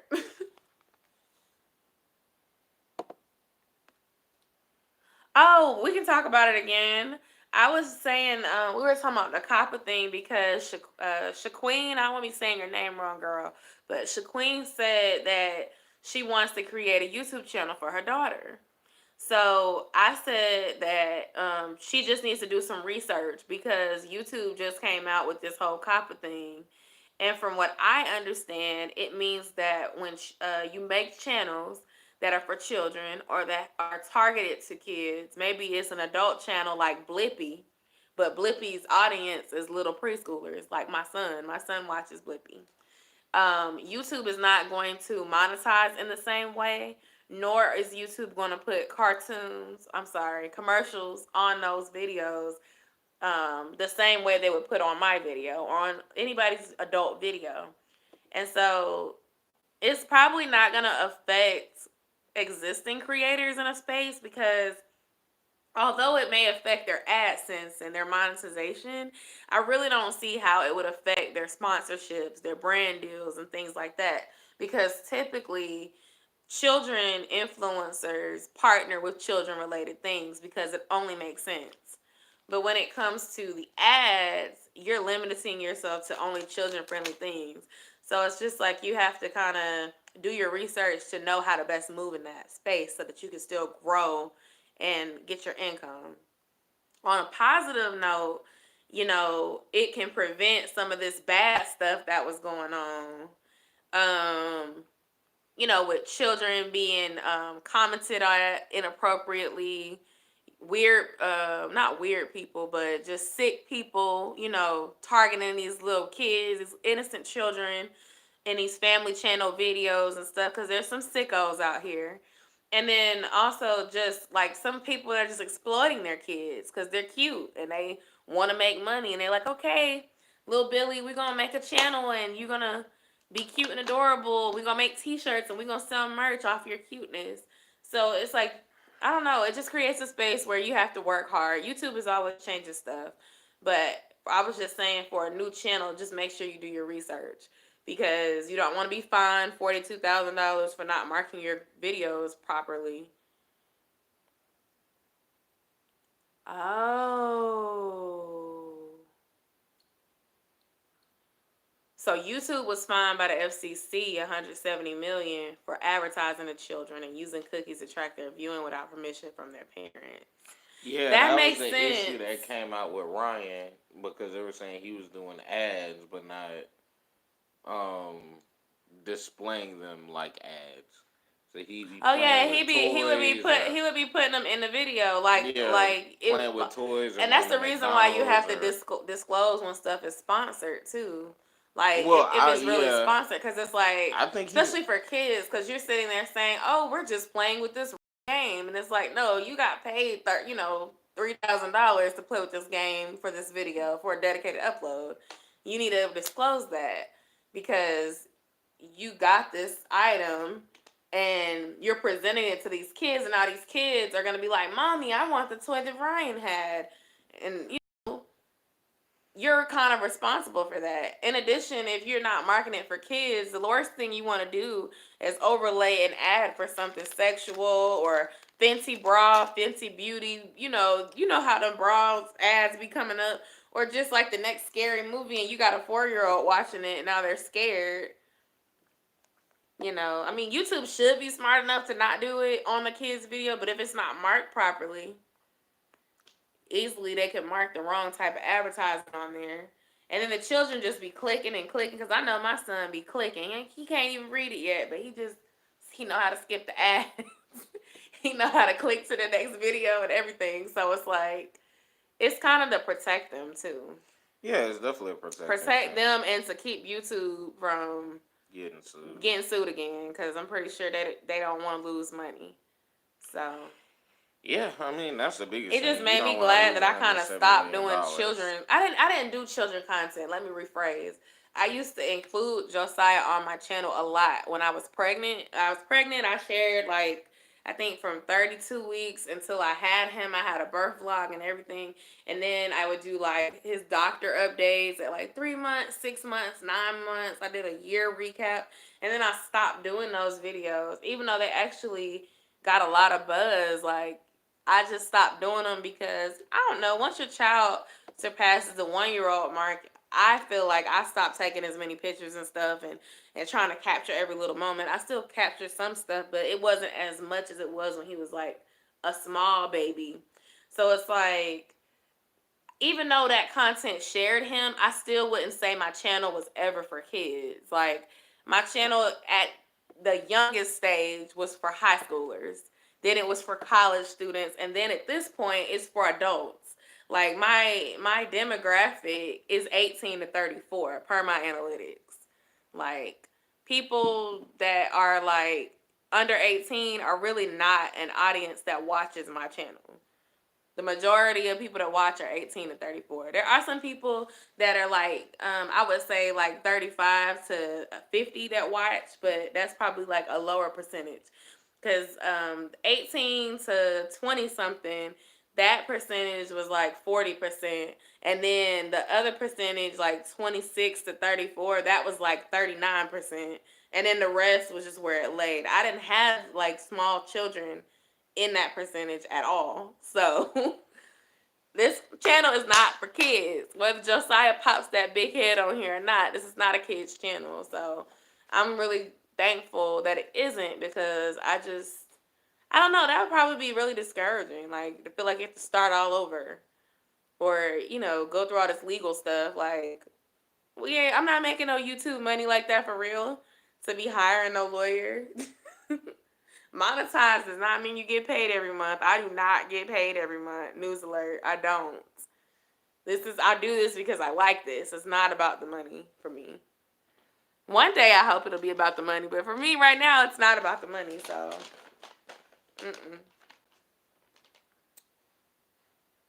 Whew.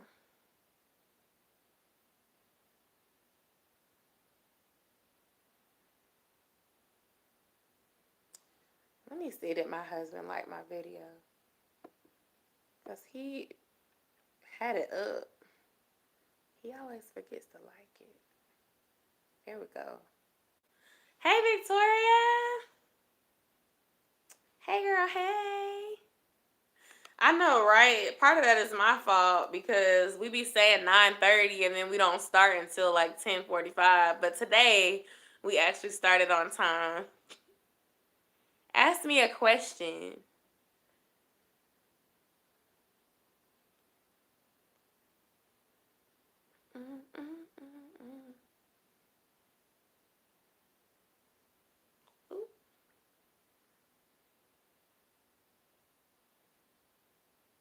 I guess to recap, we was talking about COPPA.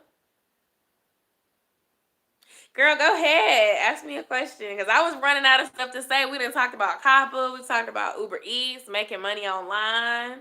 I done dropped some affiliates in here for her to check out. We talked about marriage for a little while at the beginning of the video.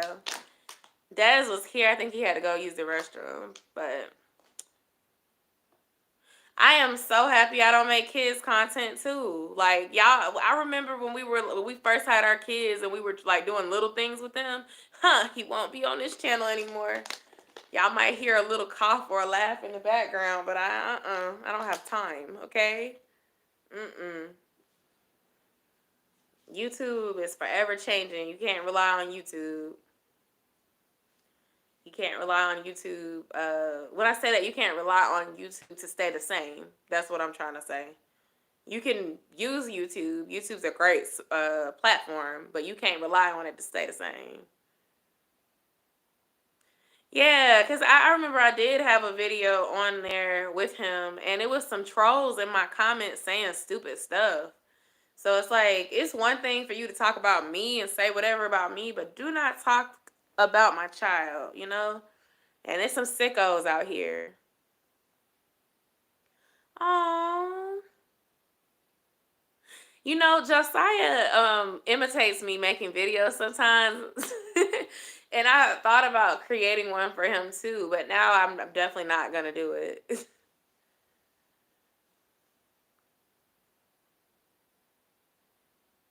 I know.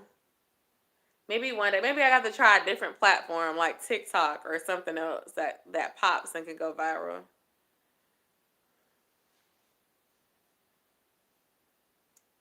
Start doing another platform that's a little less, has less rules.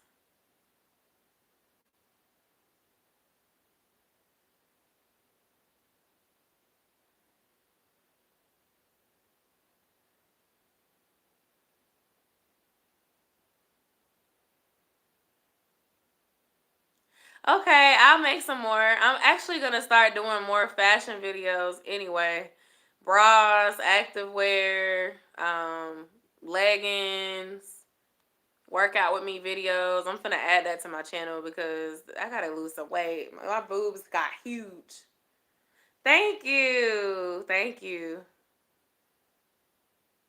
So you need more try on hauls? I got you. Y'all, that's coming for real. So while we talk about goals and stuff, okay, what I want to eventually do, because I've decided to kind of keep my niche the way it is, but I want to just do more like plus size fashion, weight loss, fitness stuff.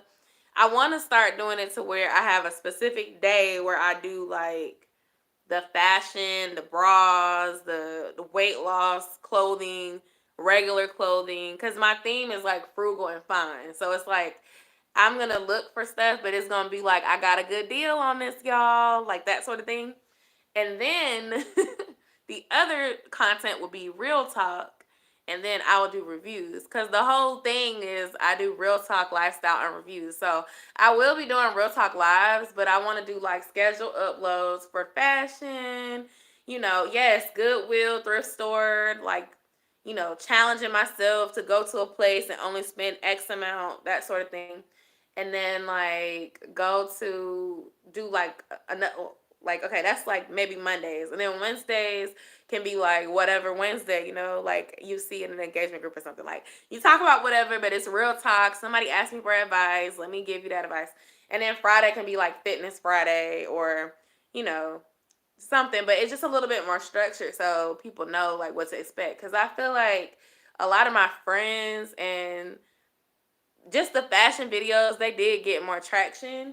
Like the rainbow one that I did, that was just an experiment. I said I was gonna experiment for a month and do hauls for a month and just see what happens. And the rainbow one actually took off organically by itself. And the rainbow shops people commented and wanted to feature it on their website.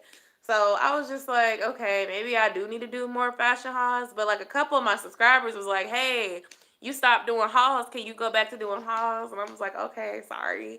I didn't know y'all wanted that. Like, so I was just like, I guess I need to kind of like reorganize my content, because I know a lot of some of my subscriber base is so mixed. Like that's part. And then a lot of my subscribers are like, oh, can you do more relationship talk, boyfriend talk, baby daddy talk. Like those videos do really well too. And I'm like, okay, yeah, I can give you advice about your baby daddy. Thank you. Thank you. But it's like, I'm in a different place now. So I can give you the advice about your baby daddy and your boo and, babying in prison. But I'm not dating my baby daddy anymore. I'm not dealing with that anymore. So it's like, I can do videos about it. I can give you advice. But I'm in a different place. So it's sometimes I feel like my stuff that went really viral is sometimes not relevant. Sometimes, like now I'm married, so I want to talk about marriage because that's where I'm at. I can talk about getting through a breakup. I can talk about like confidence and dealing with um, struggling with how you look and things like that. But it's hard for me to keep talking about like situations with my ex when I'm not in that situation anymore. But I can still talk about it because I went through it long enough. But, you know, you get boxed in. Like people, when I did all those birth control videos, those did really well. I could talk about it, but I'm not on that birth control anymore. So it's like, what can I do? And then before I started doing the birth control videos, I did a lot of nose piercing videos. And like my nose is still pierced, y'all, but it's like I'm not getting tattoos. I'm not getting piercings. Like I can't do no more videos about that.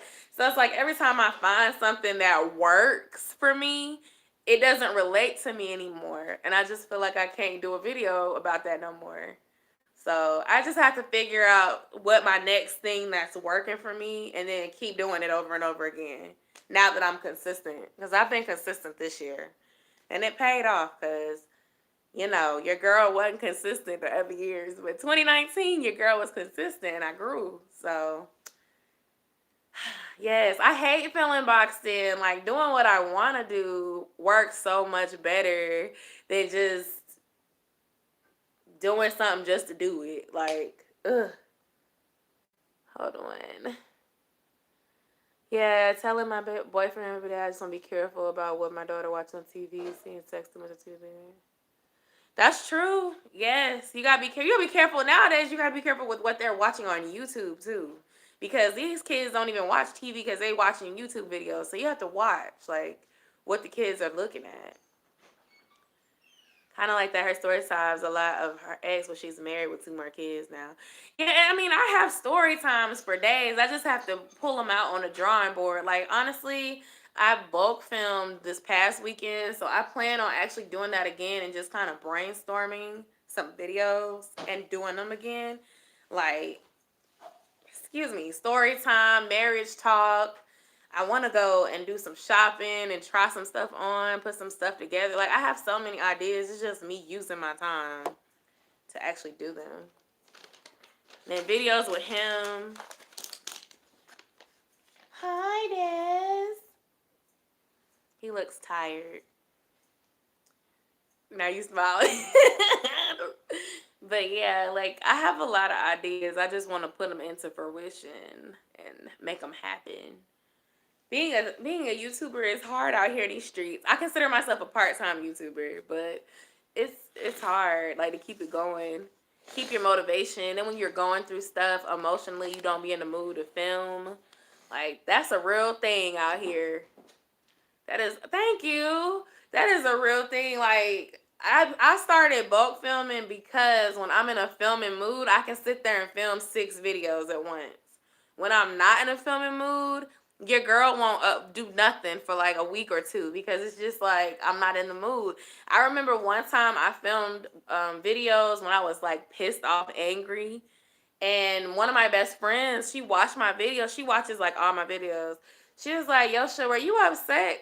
Cause your energy, you look like you just weren't happy in that video." And I was like, "You know what, girl? I was upset." And after she told me that, I stopped filming. I stopped filming videos when I'm mad, cause I don't want people to read that energy on me when I'm talking to y'all. So sometimes when I cancel my lives, like let's say it's just been a bad day, I'm not in the mood, Saya might have been being hard-headed, getting on my nerves. I don't want to come on here like that with y'all because y'all are like family. So it's like I'd rather give y'all a good version of me than come on here all pissy and angry, because then you may not want to come back. Now, sometimes if I gotta come on here with the real and the nitty gritty, it might be a little raw. But there's a difference between that and just not being into it and giving your best, you know. Everything you put out is like a reflection of you and your brand. So you have to be considerate as you grow.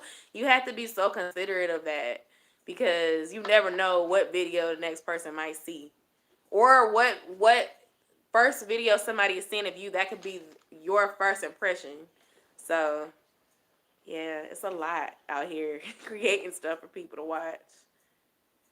Thank you. See, the Ask Yosha is what I like. I actually do like that.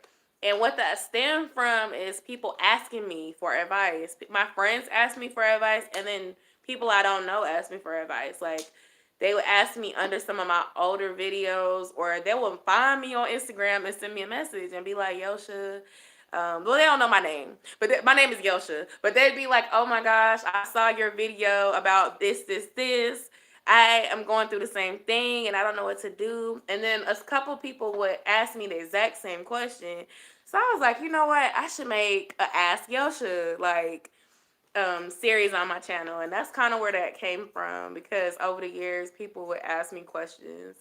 And most of the questions would be about relationships, but it was some people that asked me questions about life too. Like, I don't know if you know this about me, but my husband and I, we bought a house in 2018, and I was 25.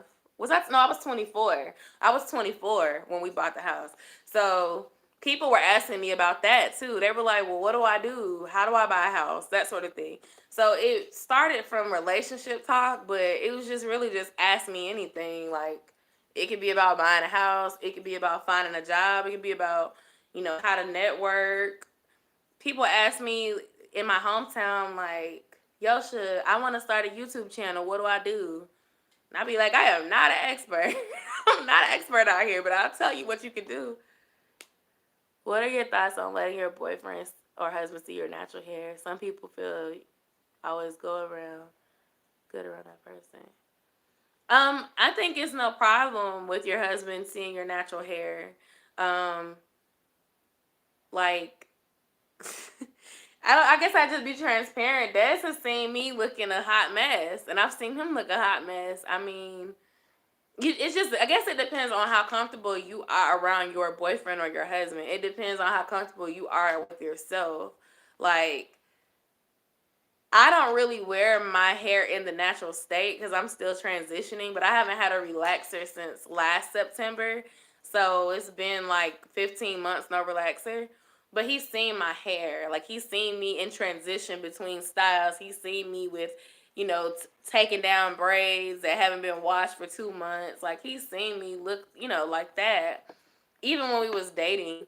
And I don't really think it's a problem. Honestly, in all the relationships I've been in, I've been like comfortable in my skin like that with them. Before I started wearing braids, like this year I did a lot of like working out, so I didn't wear a lot of weave. But before this year, I used to wear sew-ins all the time, so you would see me like with bundles in my hair all the time. So I think at that time I didn't have my hair out as much, but I mean, he would still see me with a bonnet, if that makes sense. Like, I don't know. I think at some point he needs to see the real you. I don't think it's a problem. Des, what's your thoughts about me being in my natural state around you? I would hope you feel comfortable. Girl, I'm trying to get you on the thing. I mean, I would hope you feel comfortable with it. Um, Do you want me that's to who be you are. glamorous at all times? No, because that's not really the way I met you, or Wait, you didn't meet me glamorous? you were not this over the top, Oh, you gotta tossing. clarify. Don't be making it seem like you met me looking ugly. No, when I you are not this over the top kind of person when it comes to feeling like you have to constantly have on makeup and constantly have on jewelry and constantly have blah blah blah blah blah. Like it's Oh, not a thank you. it's not one of them things where I you feel am, like it's no. unnecessary. She like, I don't mean it like I'm being cocky. Like, I really am not that. Okay, like, I'm really not. Before, okay, so I don't really wear makeup. I wish I knew how to do makeup. I should have practiced when I was in college, but I didn't. And so now I'm a grown woman that doesn't know how to do makeup. It's really sad, actually. Um, Back in the day, like before I became a mom and had bills, I used to wear I always kept my nails done. I always kept my brows waxed, which I still get my brows waxed, but I always had really cute extensions. I would spend hundreds of dollars on weave and my hair was always like nice. But then like as I got older and I had more bills and responsibilities, I started to do like different stuff with my hair, like braids. I can wear the braids for 2 months and wear them longer or whatever.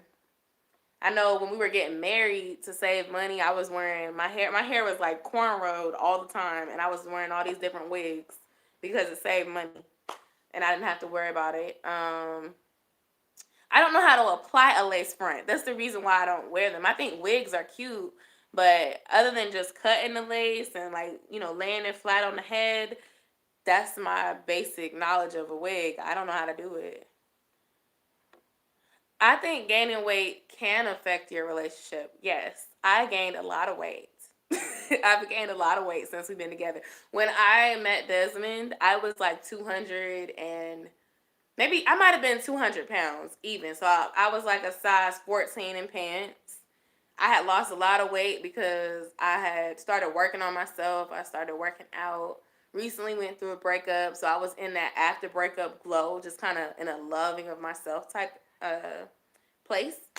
And then when me and him got together, we started going out, going out to eat and just spending a lot of time together. And then we got comfortable. We both gained weight. Like, it didn't affect the way Desmond treated me, but it affected the way I felt about myself. I started to feel more insecure about myself. And I could see myself gaining weight, but I couldn't do anything about it. I can stomach seeing my boo tattered boxes. I know that's right, cause these men be raggedy. Like our husbands are not always glamorous themselves. Okay, so it's like you don't have to always be beautiful. Like you don't always have to be sexy. Like you can put on a show and be sexy sometimes, but sometimes you just want to be your man's friend. Y'all just want to chill on some vibe stuff without any trying to be sexy. And if your husband told you to lose your stomach but apologize, I could tell that probably really hurt your feelings. Like, and then that's another thing. We've had kids, Victoria. Like, there is no losing our stomach naturally. Like, we can get it down a little bit, but it's not going anywhere. We've had babies, so it's like you can lose some weight. If you lose weight, you'll start to lose weight everywhere. You'll lose a little bit in your stomach. You'll lose a little bit in your legs. You might lose a little booty. Your breasts might get a little smaller. But, I had a C-section. So I know for me, when I was that 200, like 10 pounds, right now I'm like 250 something, right? So when I was 210 pounds, even though I looked small in pictures, I still had a little gut. Like the gut was still there. It just looked better in clothes. So it's like, them children mess your body up. That's all I'm trying to say. Like, unless you snap back and you get abs, you're going to be a little different. So, your husband has to accept that. He got to accept you the way you are because the kids mess your body up. You wanted these kids. But I don't know. That's kind of why I started working out, though. It really wasn't for Dez. It was for me because I didn't like the way I looked.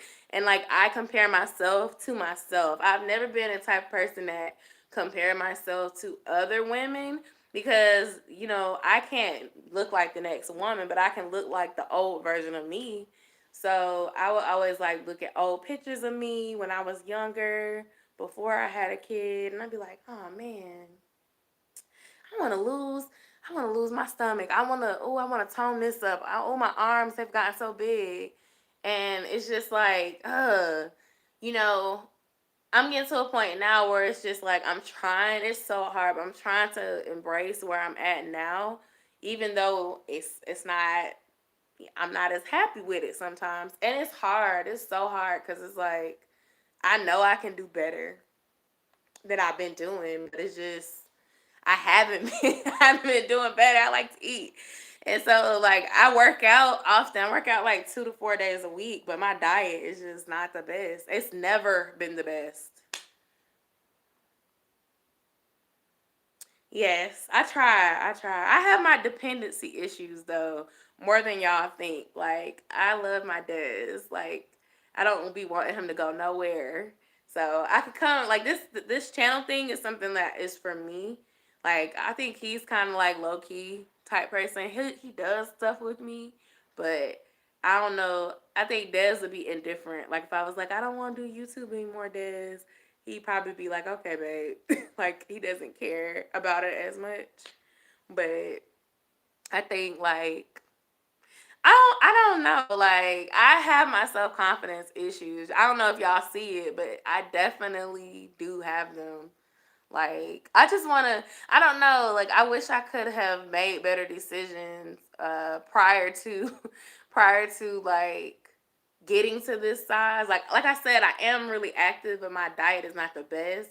And like I honestly think it may have been a result of the birth control that I was on because it seems like my metabolism is just not it's just not there. Like me and him, we started working out together at the same time. We started eating a little bit better at the same time. And he lost like, how much did you lose? We started at the same Um, weight too, about the same weight. I dropped about Was it 20? 18 He pounds. lost 18 pounds and I lost 12, right? Uh-huh. I lost 12. And then for our anniversary, we've been married for a year. So we celebrate our anniversary on the 3rd, of November 3rd. We ate crazy good crab legs. We had cupcakes. We had wedding cake. We just we enjoyed our anniversary. I gained 6 pounds in 3 days of that 12 that I lost, and he probably gained like what 3 and lost it the same week. So it's just I get frustrated because I feel like I can't even enjoy an indulgence without gaining weight anymore. And I'm telling you, this is the same stuff I used to do in college. In college, I could drop 40 pounds in a semester, which is like 4 months, 4.5 months, and look good. Okay. Now it's like it literally will probably take me all of 2020 to lose 40 pounds. And I just don't want to do keto. Like that's I mean, I don't want to. Like it's not realistic. Honestly, I'll experiment. I'll do something for a week, but to me, it's stupid to keep doing that because you end up gaining the weight back because you're not gonna stop eating bread forever, or you're not gonna stop eating potatoes forever. You're not gonna eat cabbage soup for forever. Weight loss surgery. I always joke with Dez and say I'm gonna get weight loss surgery, and he be like, "You don't want to do that." Exactly. Yes, that's exactly what I'm saying. Like Desmond can sit there and eat Twizzlers. What else you be eating? Pistachio nuts, drinking 5 beers, sitting over there snacking right now, eating fruit snacks. And when we weigh in on Sunday, he'll lost 3 pounds. I'll either keep my weight the same or gain a pound. He lifts weights though. Maybe that's what I'm not doing right. He lifts weights. I do cardio.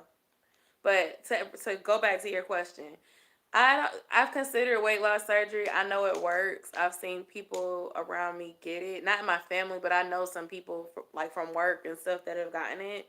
Um, there's a girl I went to that I used to work with in my old job. She had weight loss surgery and now she weighs like 165 and she was initially like 300. She looks awesome, but she actually works out now and everything. And then there's another girl I went to high school with. She just had I forgot what it's called.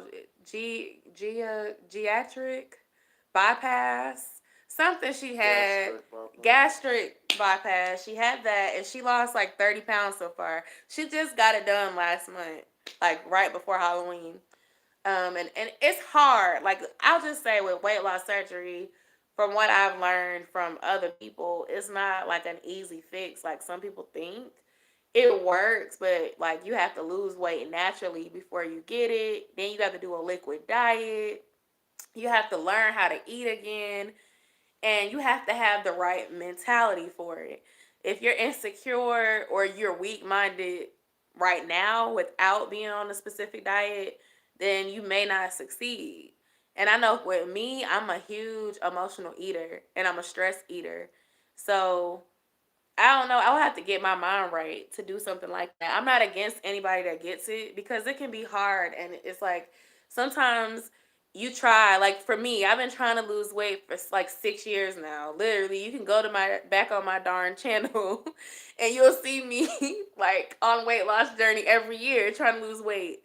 My weight going up and down, up and down. So it's like it's good for people like that who've been trying everything and it's just not working. It can kickstart you, but you have to have the right mentality for it. That's why they make you go through a mental health analysis and all of that, because if you're not mentally ready, you're not gonna do well. It's some people that have got that surgery and then they gain the weight back because they're still not following rules.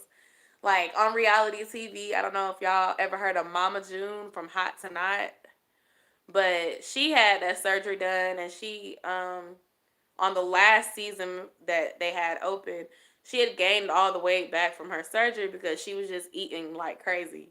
So it's like you have to make it a lifestyle change. Even though it's a surgery, you still got to change the way you eat.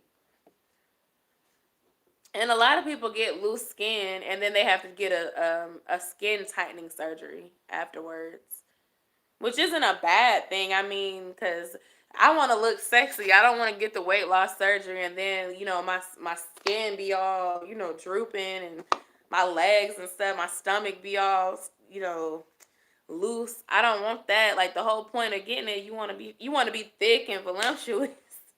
Which I think that's why some women be getting tummy tuck or BBL instead, because you can tell the doctor to take the fat off your stomach and put it on your hips, or take the fat off your arms and just kind of suck it and make it tight, instead of just giving you a shrinking stomach, because then you'll have a shape and everything will be nice and tight. Versus if they shrink your stomach, you just start losing weight everywhere and it gets saggy. Um, I think that the tummy tuck is a good thing for I think that the tummy tuck is a good thing for people who like want to lose a little weight, um and maybe their skin has gotten loose from like having kids and stuff like that, like people like us. I know a girl that is our age. She had a C-section with her son and she was really really fit, like homegirl is fine, right? She lost all the weight from having her baby, and she used to do like pole dancing classes. Like she used to dance. She's really beautiful, and she had gotten herself down to like a size 8. She wasn't big at all, right? But she went and got a tummy tuck because she felt like even though she had toned her arms up, toned her legs up, got her body nice, her stomach was still loose from having her son, and she got her tummy tuck done, and body is banging now. So I mean, I think a tummy tuck can give you that look. Like I actually know 2 or 3 people that have gotten one. Like they're not even, and the 2 people that I know, they're actually not even our size. They're skinnier girls, but they just didn't like the way their stomach looked after having their kids. BBL, I think it depends. I feel like as long as you do surgery in a way that looks natural, then it's a good thing. Like if you have a booty already, but you're just trying to kind of define it more, I feel like the BBL looks better than if you don't have a booty to begin with and you just kind of create some. So then the thighs and the booty don't match. I don't like that. But I mean, to each his own. I'm not trying to. I think you would look so cute because you have a nice shape. So you would be like thick. You'd be like, bam. It'd be cute. Because you have a booty and you have pretty legs. So, you have boobs too. But see, the only thing is once you get the flat stomach, then you're going to be like, ooh, I want a breast reduction. Because you're going to want, like, it gets addicting because the same friend I just told you about, after she got her tummy tucked, she got her boobs done too. For the same reason. She was like, well, my breasts, I need to get my boobs done because when I was breastfeeding and it made my boobs not be as full anymore. And she's like, this is my last surgery. I'm like, okay, girl. But she looks good. Like, no shade or nothing like that. You're welcome. I don't know. It's just, again, it just has, you have to have the right mentality for surgery because, like, if you ever watch that show Botched, some people get surgeries and they get addicted. Like some people are addicted to messing with their nose. So they keep on getting nose surgery, trying to perfect their nose, trying to get the perfect nose. And the next thing you know, they're going to have 5 surgeries on their nose. So it's like, just have an idea of what you want and know that even surgery doesn't give you a perfect body. Like, it gives you a perfect body, but you still might find something else that you don't like. Like, and that's okay. Like, we're not meant to be perfect. But what happens is society always makes us think we have to be perfect because they're always spitting out perfect images at us. Photoshop, glorifying thick women with no stomach, no stretch marks, no cellulite, pretty firm breasts and stuff like that. And so if you don't have that, you start feeling like, oh, I would be fine if I had this.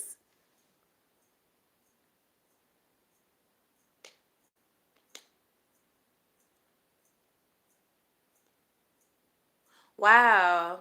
How does she did she do it all at the same time?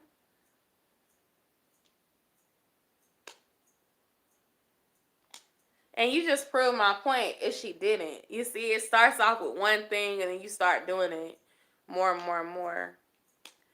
And I'll say this: if a person, no, one thing, see, that's what I'm saying. Like, it's addictive. She probably started with like, I'm gonna just get this weight loss surgery because I need a little boost. You get the weight loss surgery, and then you feel like your skin is loose. So then you end up getting something else. Then you're like, oh man, now my breasts are a little saggy. I'm about to get those done. And it kind of causes, like, I don't want to say an addiction because it's really not an addiction, but you start to obsess on how you look. Like, you want to look perfect. You have the perfect stomach, but now your boobs are kind of saggy, so now you want those lifted. And it can be like difficult to, like, get yourself ready. The other thing I thought about with weight loss surgery is if you have weight loss surgery in your 20s and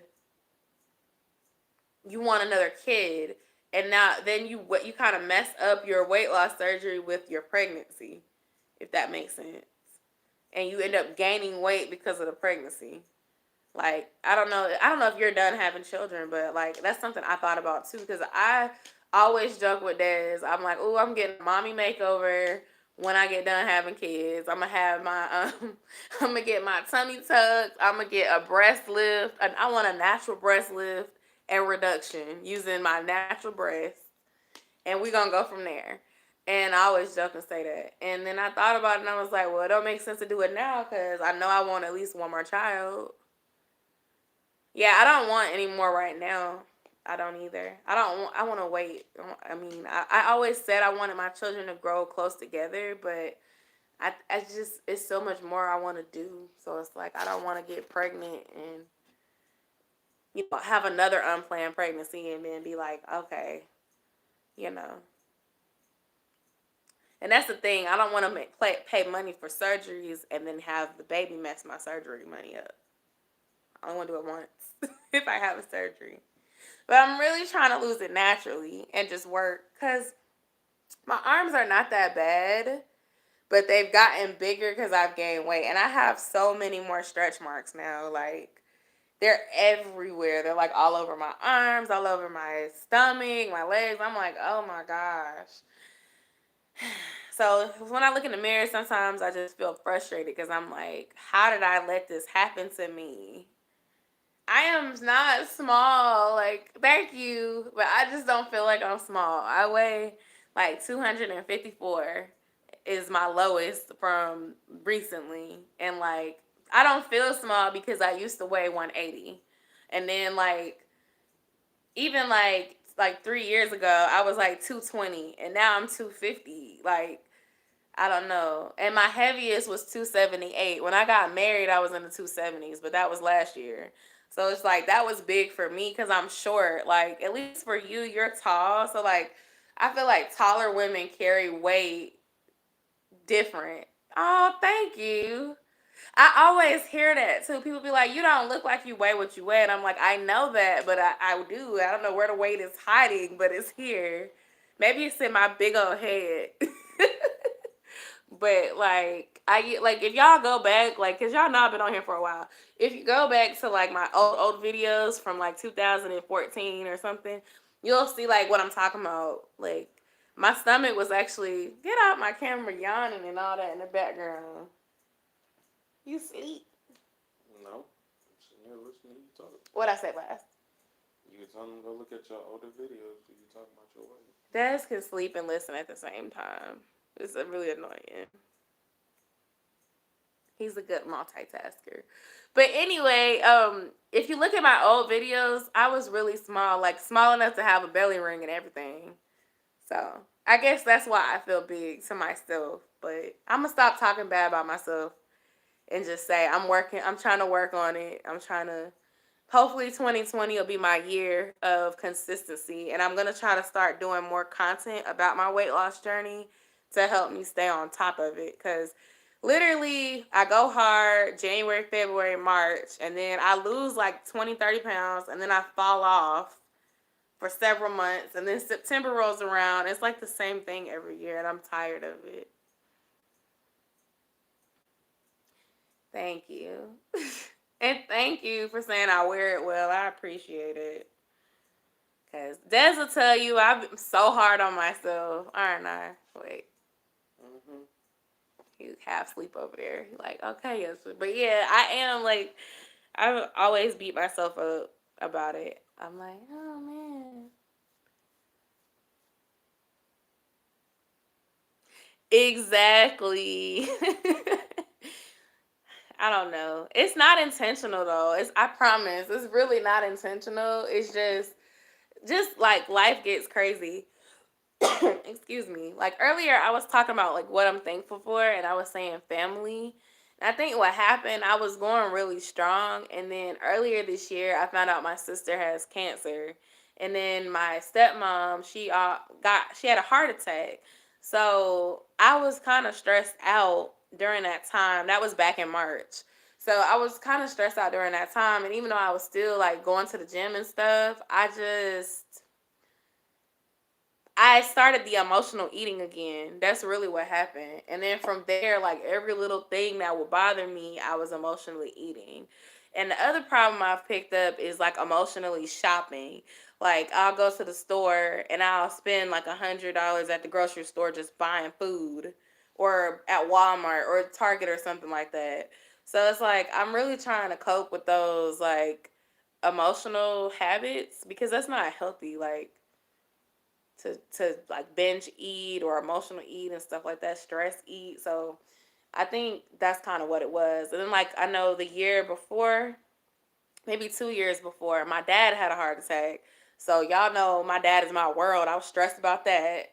And then I think the year prior to that was like the whole buying a house thing. That was stressful as hell. So, and then we were getting married, and that was stressful. Like it's just, I just don't handle stress very well as far as it comes with like diet and stuff like that. So maybe I need to go to counseling. I don't know, but I'm really, really hoping I work on that. That's a personal goal of mine, just to kind of do better with, handling stress and taking better care of myself, because all these family health things really made me think about like how young I am and how I need to take more care of myself, because you know we don't need all these health problems.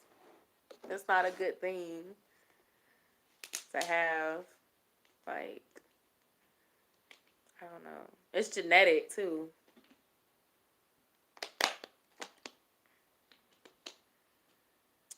But yeah. Y'all, I can't believe I've been on here from 9:30 to almost midnight.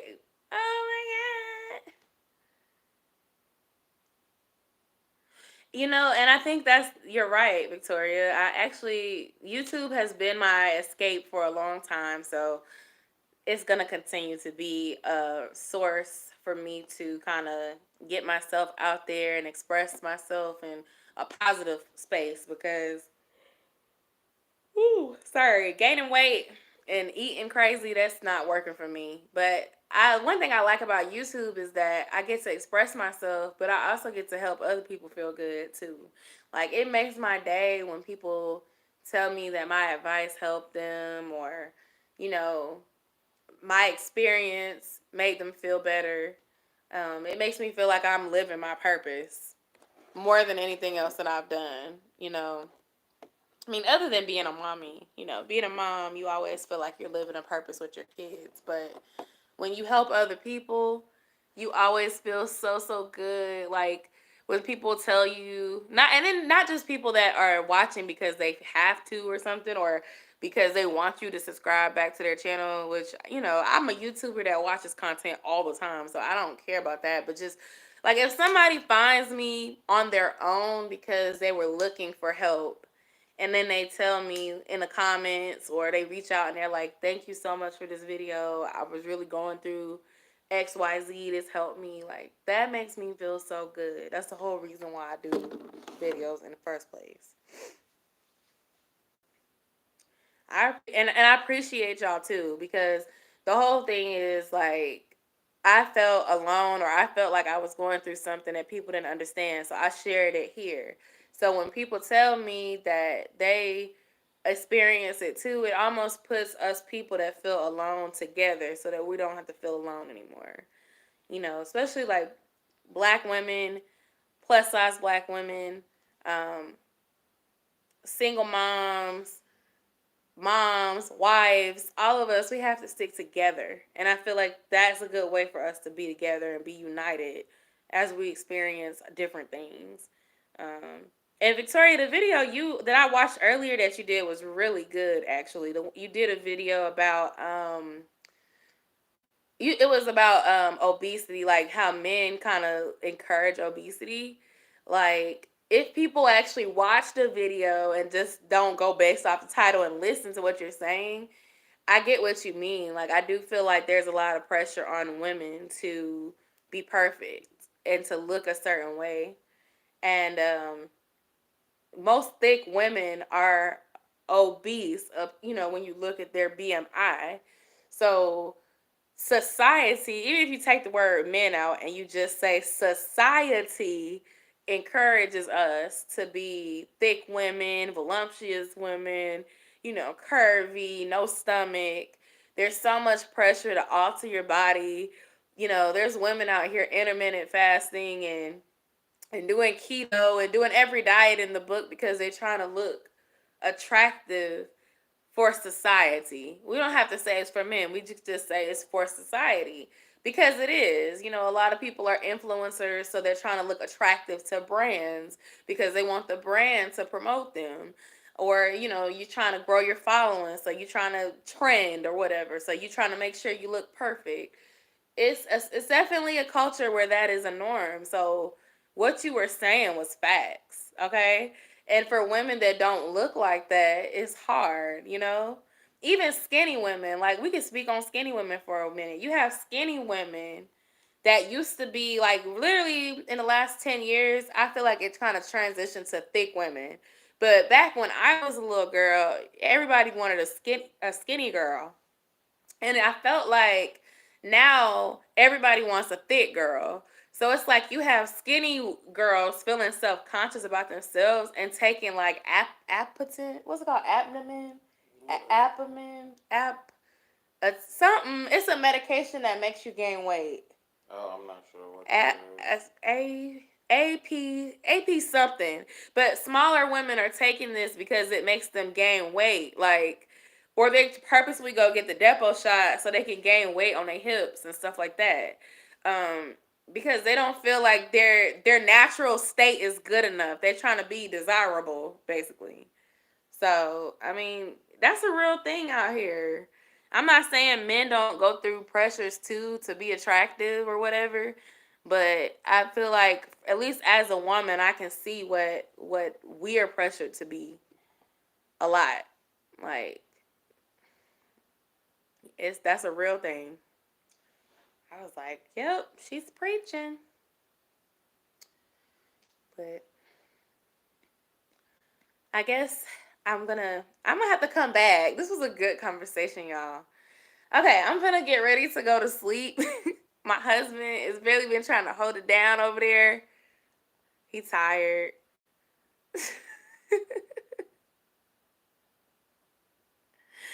I enjoyed this too. I'm gonna be back. I might come back next Wednesday, or I might come back on the 4th because next Wednesday is right before Thanksgiving. Y'all probably be with y'all families cooking and stuff like that. But I love you. I love you too, sis. Thank y'all so much for like sticking with me this whole time. Like I sincerely enjoyed this discussion, and I look forward to more real talk with y'all. And I'll see y'all next time. Okay, y'all have a good night. Bye. Ooh. Bye. Okay. Hold on. It didn't stop. Good night, y'all.